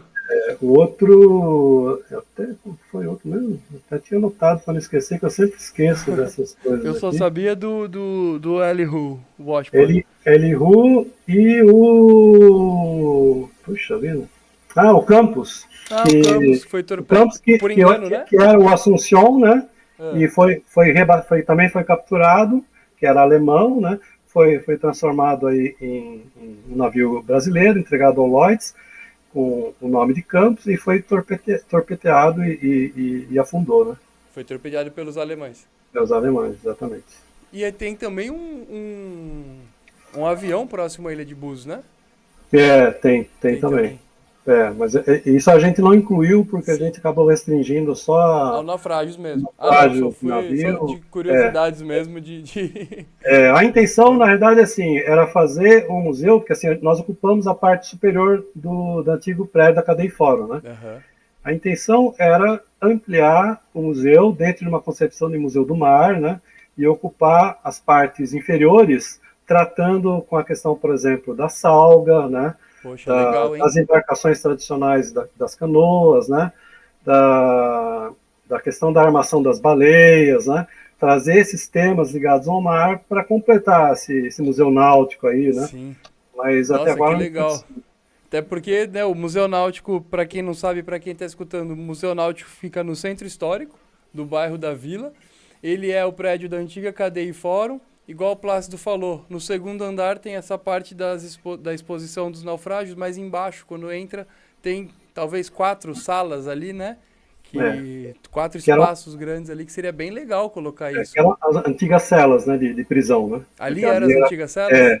tanto que tem as portas com grade, né? Verdade, É, verdade.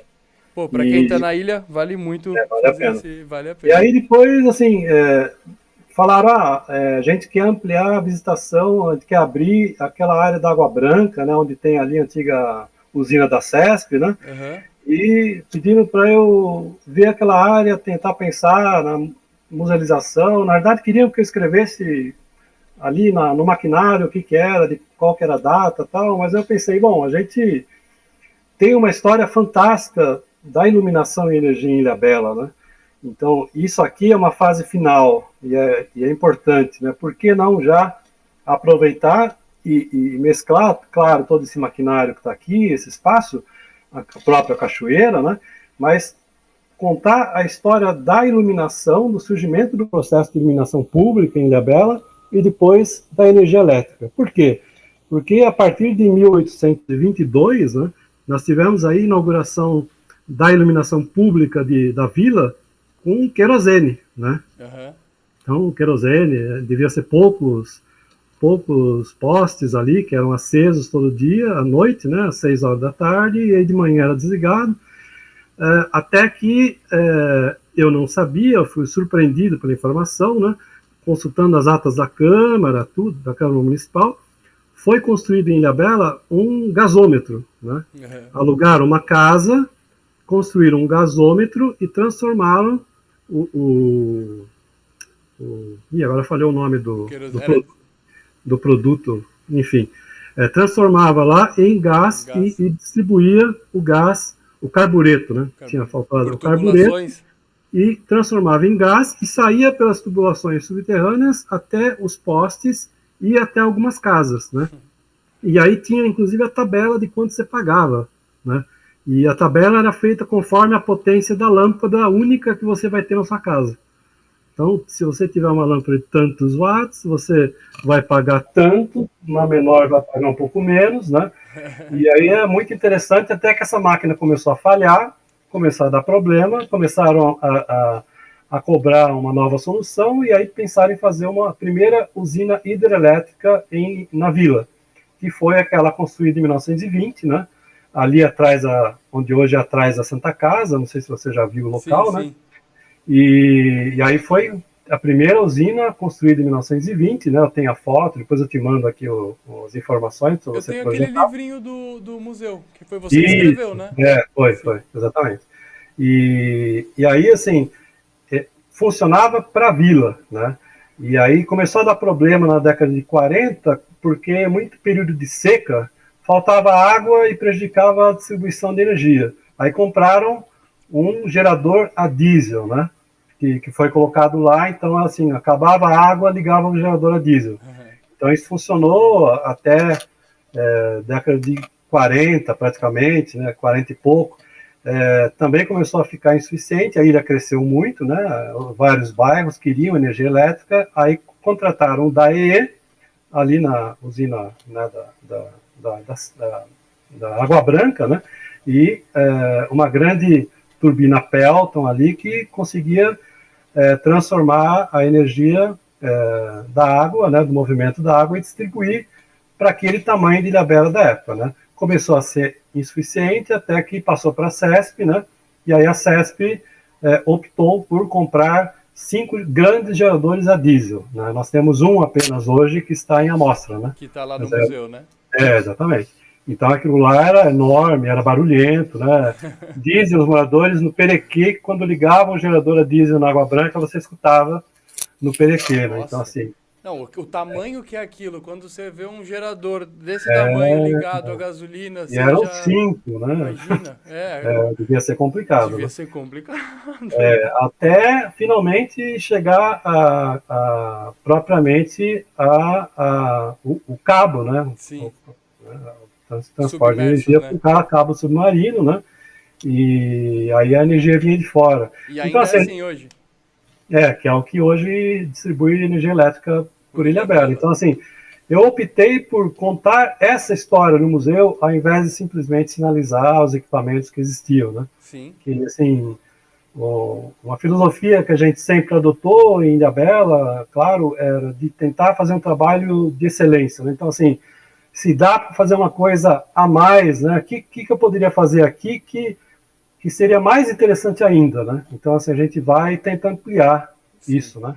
E tenta fazer coisas maiores, né? Dentro, claro, dos recursos financeiros que o município oferece, né, de pessoal, né, então, assim, mas tentar fazer o melhor, né, e esse museu, assim, ele tem uma grande visitação, né, o pessoal gosta muito, né, o Museu Náutico também, né, Sim. E aí, por fim, o Museu da Cultura Afro-Brasileira, né, eu já havia feito a exposição da consciência negra em 2021, né, além de outras exposições, né, da Congada, da imigração italiana, que foi bem interessante, né, aí eu fui ver esse museu da cultura afro-brasileira, pediram que fosse naquela casa, né, que tinha na Fazenda Engenho da Água, e aí eu comecei a fazer uma pesquisa sobre a história da escravização, tentei me aprofundar ao máximo, né, dentro do tempo que restava aí para inaugurar na data, né, e saiu assim o melhor possível que foi permitido naquele período, né, naquele tempo de execução, né.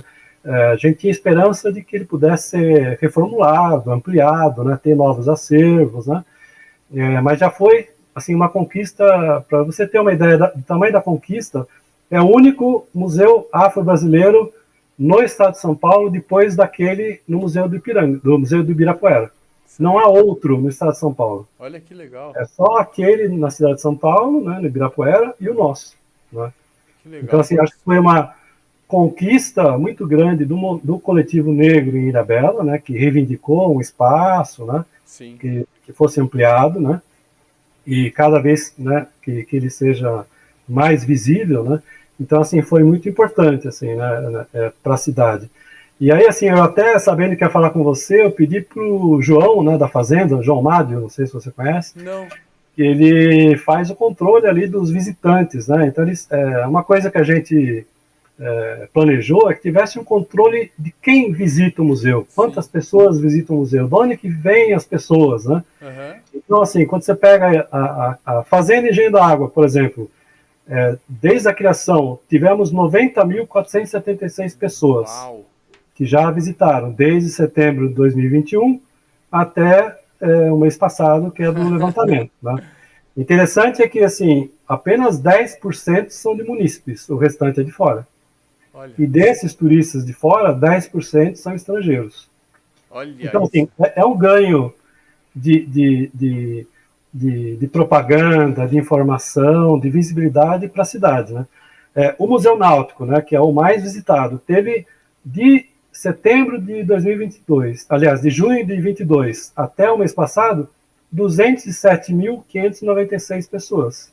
Caramba! É muita gente. Né? É interessante porque, assim, esse Museu Náutico, né, o museu, você lembra lá da Fazenda, foi assim, meio correndo, eu tive 15 dias para fazer, né?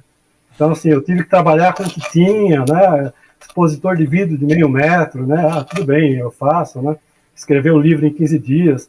O Museu Náutico, eu pedi, falei, não, vamos fazer coisas novas aqui, né, eu projetei aquele painel com uma cronologia de 6 metros em curva, né, para quando a pessoa entrasse, ela já tivesse uma ideia, né, da extensão. Então, assim, esse museu, ele chegou a ter 1.300 pessoas em um dia, né? Caramba! E aí, assim, chamou muita atenção da administração. Aí quiseram pensar em outros museus. Então, isso que é bacana, né? Porque é um contraponto à situação de, por exemplo, quando eu entrei em janeiro de 2020, né? A secretária Isméria falou, não, vamos lá para você apresentar a sua proposta para o Conselho Municipal de Cultura. Eu falei, perfeito.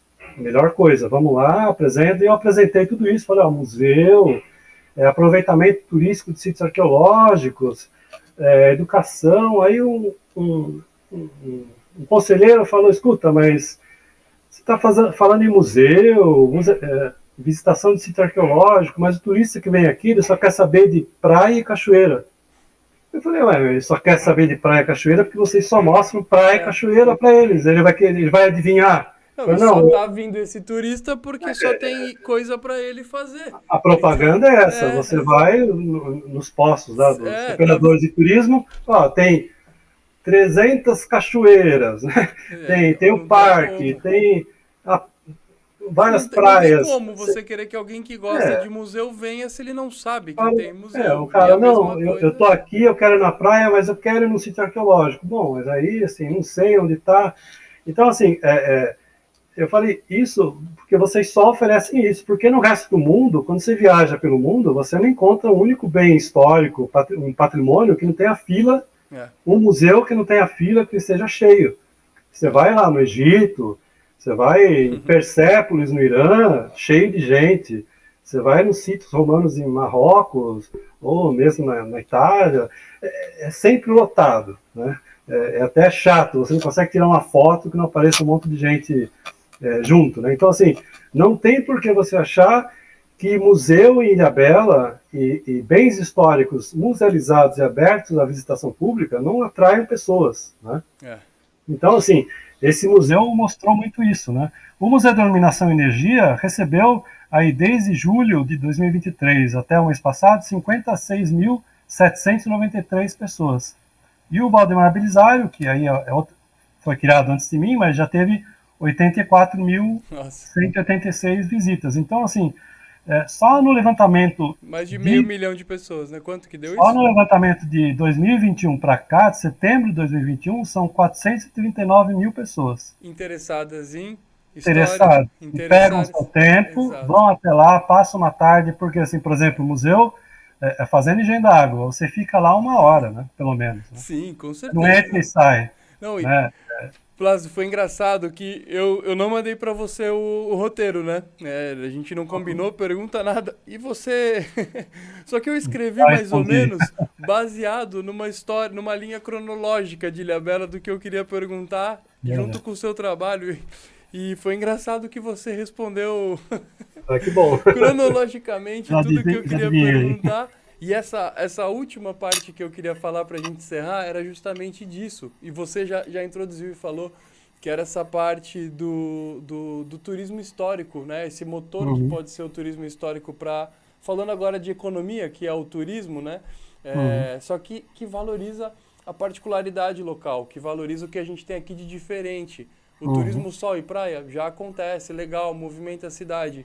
Mas ele depende do mar, de uma areia e do sol, né? Então a gente se equipara ali a outros lugares e tá tudo bem. Sim, mas quando a gente valoriza a nossa história, a nossa parte da cultura, a nossa parte única, que não dá para comparar, que não dá para resolver copiar de outro lugar, eu acho que aí a gente traz pessoas que valorizam o que a gente tem aqui de diferente. Queria te parabenizar disso que você falou, pegando como exemplo isso do Museu da Energia, porque é muito diferente a gente pegar e só colocar ali a informação, igual você falou, aqui isso era um motor X, isso era a válvula Y. Cadê a história? Cadê a história que eu digo, que falam muito hoje na rede social, o storytelling, né? Cadê você fazer a pessoa sentir a experiência, ela se transportar para lá? Eu gosto muito de ir no Museu da Energia, eu vou bastante, é do lado de casa. Então, às vezes, eu tô com meu filho, eu falo, vamos ali ver a cachoeira, vamos passar no museu. Ele adora entrar, ver as peças gigantes.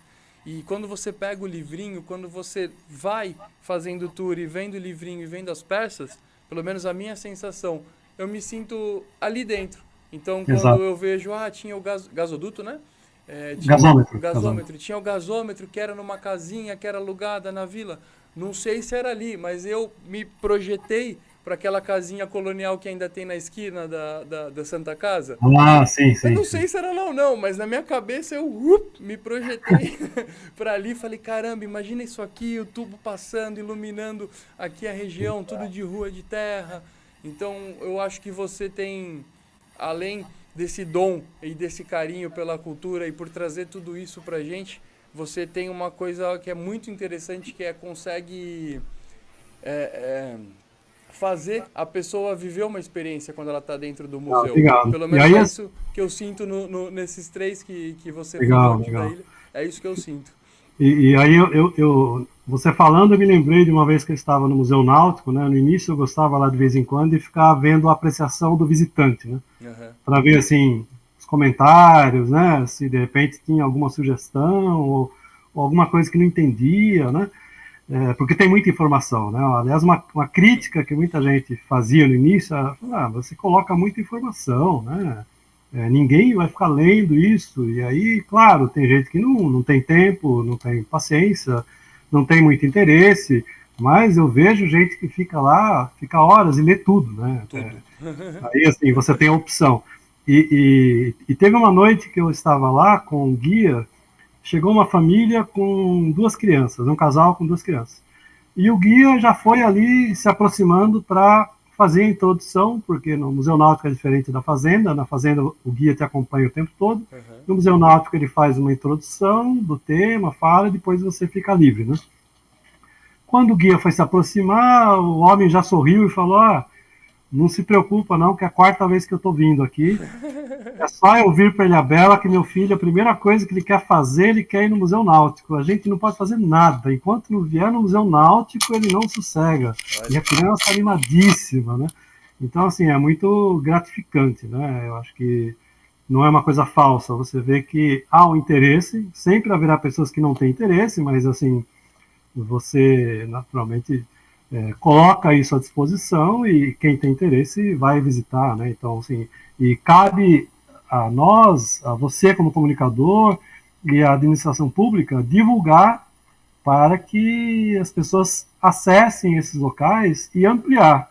Né? Às vezes parece que eu estou exigindo muito. Já é a cidade que tem mais museus, né? Ilhabela, né? Já é que tem mais sítios, é que tem mais acervos. Parece que eu estou contando demais, né? Mas assim, Não é. É a cidade que tem mais museus, mas podia ter muitos mais, né? Sim, Por exemplo, o Museu da Cachaça está pronto desde o final de 2023, né? Olha então, só. assim, a empresa contratada para montar os móveis se atrasou, depois teve que fazer uma manutenção do telhado, e aí quando foi retomar, atrasou para fazer, fez errado, enfim. Mas vai ter talvez mais um museu então.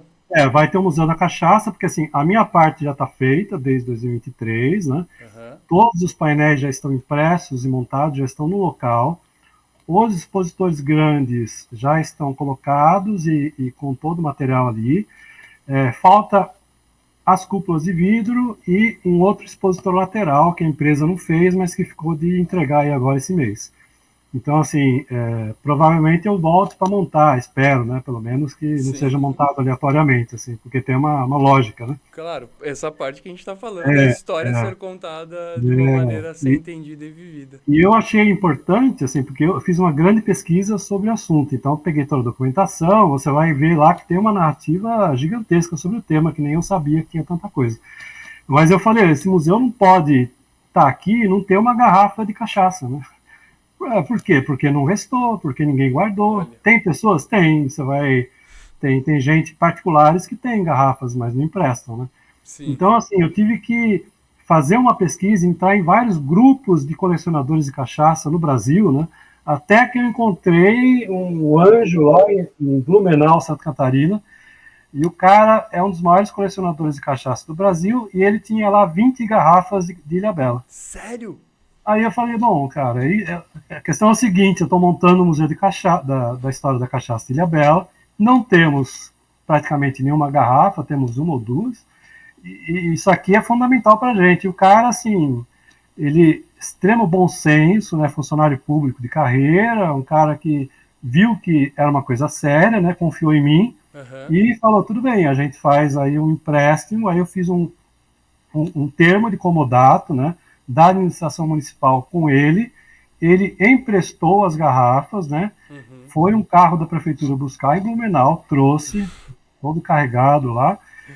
Eu trabalhei essas garrafas, estão prontas para ir para a exposição, mas assim, é claro, as garrafas são do colecionador, então assim, se a gente não fizesse museu agora, ele vai pegar de volta essas garrafas. E a minha certeza qual que é? Conhecendo um pouco o cara, né, do que eu conversei com ele, e vendo como o museu ficou, a hora que ele vê ali as garrafas dele no museu, o nome dele embaixo, né? Que isso eu propiciei a ele. Falei, ó, ele vai adorar. Propriedade dele com o Instagram dele ali, né? Então eu falei, o cara não vai tirar, não vai levar embora daqui a um ano essas garrafas. Propaganda para ele como propaganda, é uma colaboração dele com a história, né? Porque não adianta ficar lá fechado num quarto que ele tem na casa dele. Pelo contrário, ele quer que vejam e que sejam, né? Exatamente. Então, assim, eu tenho certeza que ele não vai levar embora. Agora, se a gente não fizer, aí, claro, ele vai levar embora. E aí tem outras pessoas no município também que se comprometeram a emprestar uma ou outra a doar, né? Uhum. Então, assim, a gente vai ter as garrafas também, que da vida, né? Porque não adianta só contar história, você tem que ter também um acervo tridimensional, né? Sim, Para sim, sim. mostrar para as pessoas, até porque os rótulos contam uma outra história, aí um outro universo. O rótulo de cachaça é uma coisa fantástica, né? São irônicos, tem alegorias políticas ao esporte, à mulher, né? Ao humor. Então é muito interessante essa parte. Tanto que eu fiz um painel só Os com rótulos. rótulos do Brasil, né? Porque assim, cada rótulo é um tema, né? Uma É uma coisa história assim, contada ali. muito interessante. Pô, E que legal. então eu espero que esse museu saia logo, né? E aí, assim, só para finalizar, tem um outro museu também que a minha parte está praticamente pronta, que é o Museu Arqueológico, que eu estou tentando criar desde 2021, mas sempre surge uma outra prioridade, né, na administração. Por quê? Porque esse acervo é muito material para ficar fechado numa sala, né? É um material com artefatos que tem um enorme potencial educacional, Sim. histórico, museológico, né? Em vez de ficar Então, guardado, pode virar museu, né? a gente fez um projeto para um espaço que já existe na Fazenda Engenho da Água, né? Ali vai ser do lado do Museu da Cachaça. Então, assim, a minha parte já está praticamente pronta, os painéis já estão escritos, né? O projeto é só mandar fazer os móveis, né? Então, assim, claro, eu saí, né? Ficou tudo no ar, mas eu acho que, conhecendo o Marquinhos Guti, do jeito que ele gosta de concretizar essas ideias, né, que foram iniciadas, né, que foi iniciada com ele, tudo isso, né, eu tenho certeza que em algum momento ele vai tentar viabilizar, né. A gente está no momento, claro, de cortes financeiros, né, você está acompanhando bem aí, Sim, devido à redução dos royalties, né, motivo pelo qual eu fui desligado, né, o meu projeto acabou a parceria, né, sim. mas eu acho que não é assim, né? Eu acho que você, administrador público, tem que ter brio, né? Assim, tirar o dinheiro, você tem que dar um jeito de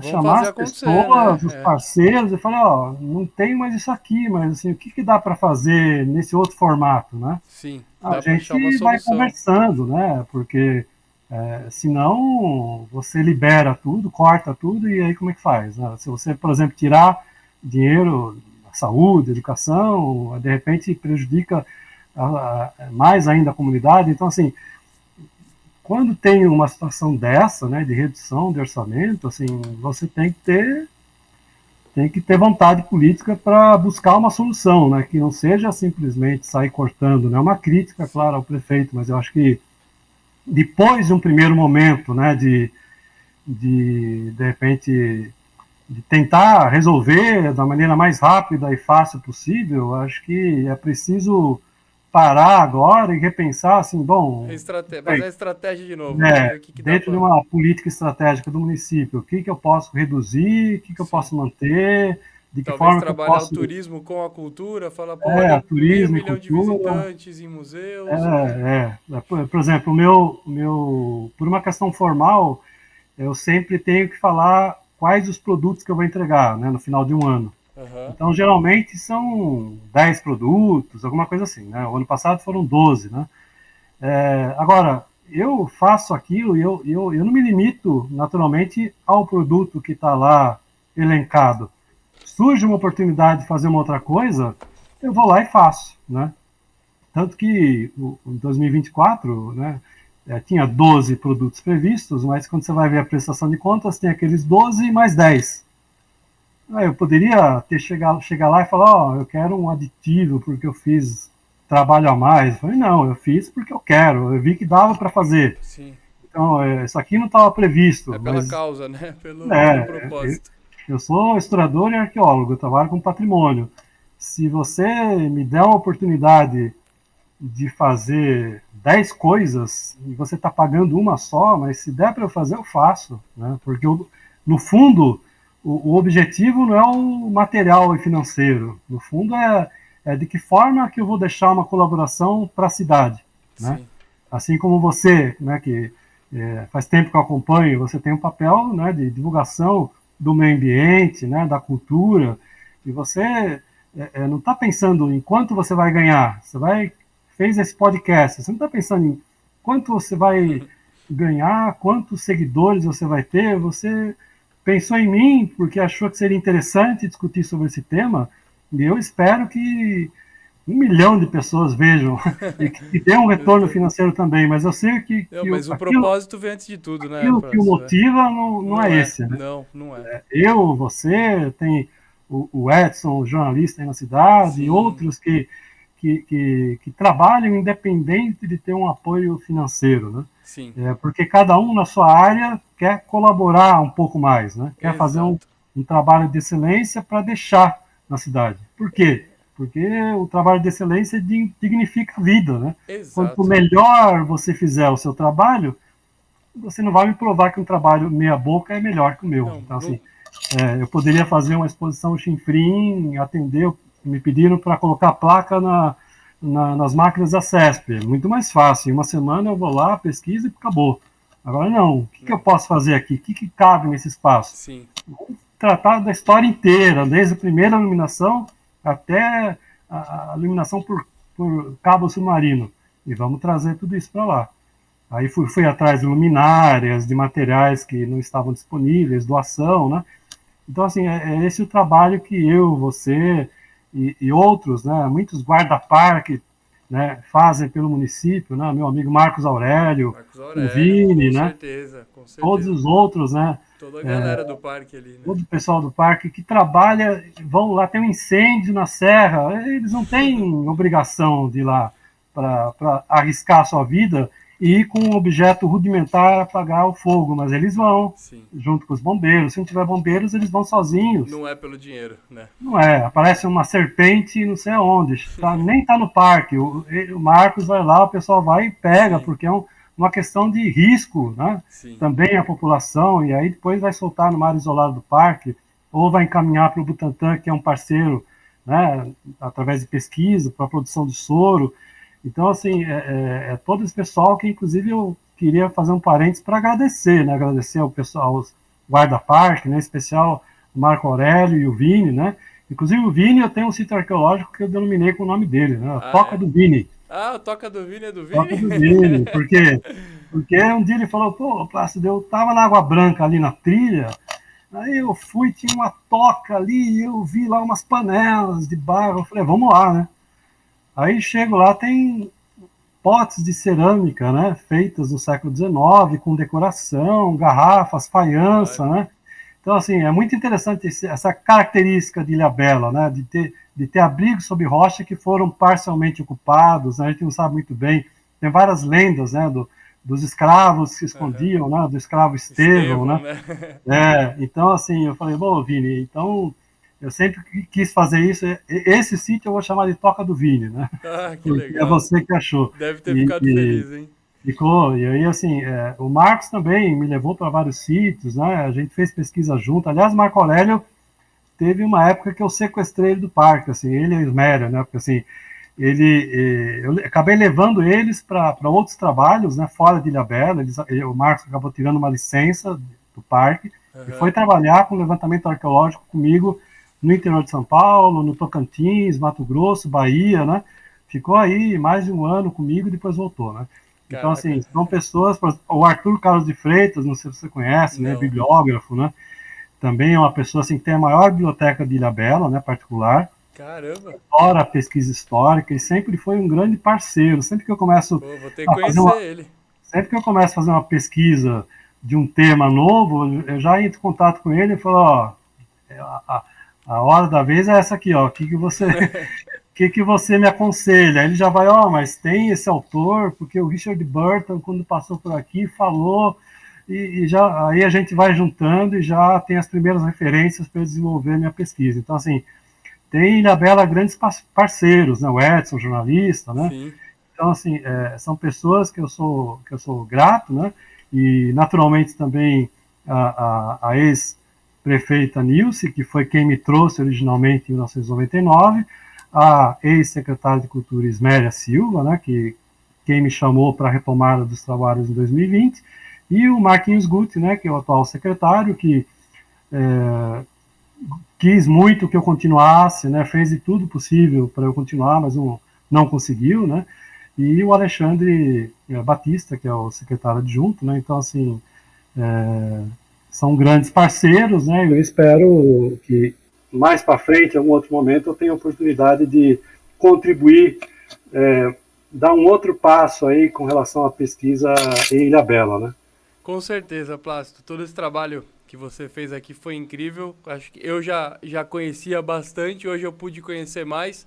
Espero que as pessoas que estão nos escutando aí agora, provavelmente quem está escutando aqui gosta, que tem curiosidade por história, né? A intenção aqui do podcast é realmente a gente poder falar de forma mais aprofundada. Instagram é tudo muito rápido, aquele conteúdo de 1 minuto, 1 minuto e meio. Sim. Aqui não, aqui é para quem quer saber da história, quer botar ali no YouTube ou no Spotify e escutar.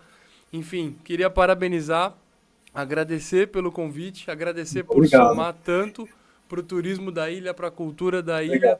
E eu acredito que tudo isso que você falou que falta concretizar aqui na ilha é só esse momento de turbulência aí do corte dos royalties, mas que não tem como não perceber com esses números de visitas e com as pessoas que de lá, como elas saem transformadas depois de uma experiência dessa, o quanto isso está sendo benéfico para a nossa ilha. Obrigado, Agradeço. viu, Plácido? E vou fazer uma provocação, né? Assim, é claro, assim, a gente teria 1 milhão de temas para abordar, né? Mas, assim, um outro dia que você puder, tem temas fundamentais que a gente poderia conversar. Por exemplo, a feiticeira Maria Perpétua. Nossa, adoro o tema Tem uma história interessantíssima, né? Eu tenho aqui os processos da Inquisição, né? Você tem?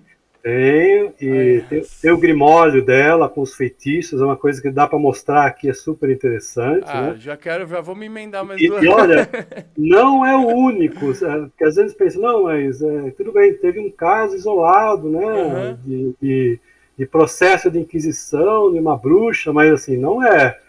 Tem outros, né? Você tem um outro caso de 1670, que o cara daqui de Ilhabela foi levado para o Tribunal de Santo Ofício em Lisboa para responder. Aí essa história não foi por bruxaria, foi por heresia. Heresia? Aí eu conto essa história para você. Não, a gente então já vou te mandar mensagem para a gente embarcar esse papo. Outro tema interessantíssimo, a armação das baleias e pesca de baleias. Com Nós certeza. tivemos 4 armações de baleias em Ilhabela, né? Então, assim, tem uma história fantástica também, né? Enfim, tem imigração italiana, a questão da cachaça, tem vários temas aí. Já deu para ver que você vai participar muito aqui com a gente, viu, Plácido? Mais para frente, quando você estiver aí, agora, quem que dá para abordar? Não esquece que tem esses temas que são uma contribuição para temas sobre a história de Ilhabela. Aliás, com certeza. Um dos produtos do meu contrato esse ano era escrever um livro didático sobre temas de história e patrimônio cultural de Ilhabela. Olha que legal. E dar um curso para os professores de história e artes sobre geografia, sobre como trabalhar com esse livro em sala de aula. Nossa, que maravilha. Eu fico muito triste que não deu certo, né? Mas assim, esse livro eu já tinha começado a escrever em janeiro, então assim, eu já tenho muita coisa, é bem possível que nas horas vagas eu continue escrevendo para depois disponibilizar, né? E como você viu aí, tem vários livros já escritos, né? Sobre Ilhabela, né? Tanto dos temas do museu, quanto imigração italiana, e também a questão da Ilha Museu, na Ilha das Cabras, né? Que também, eventualmente, depois a gente pode conversar, mas já são 3 livros escritos sobre o tema, né? Então, tudo isso mais para frente a gente pode debater. Pode bater aqui novamente. Combinado, Plácido. Muito obrigado, viu? Obrigado, Danilo. Parabéns aí pelo espaço e muito obrigado pelo convite. Imagina, eu que agradeço. Tchau, obrigado. Tchau.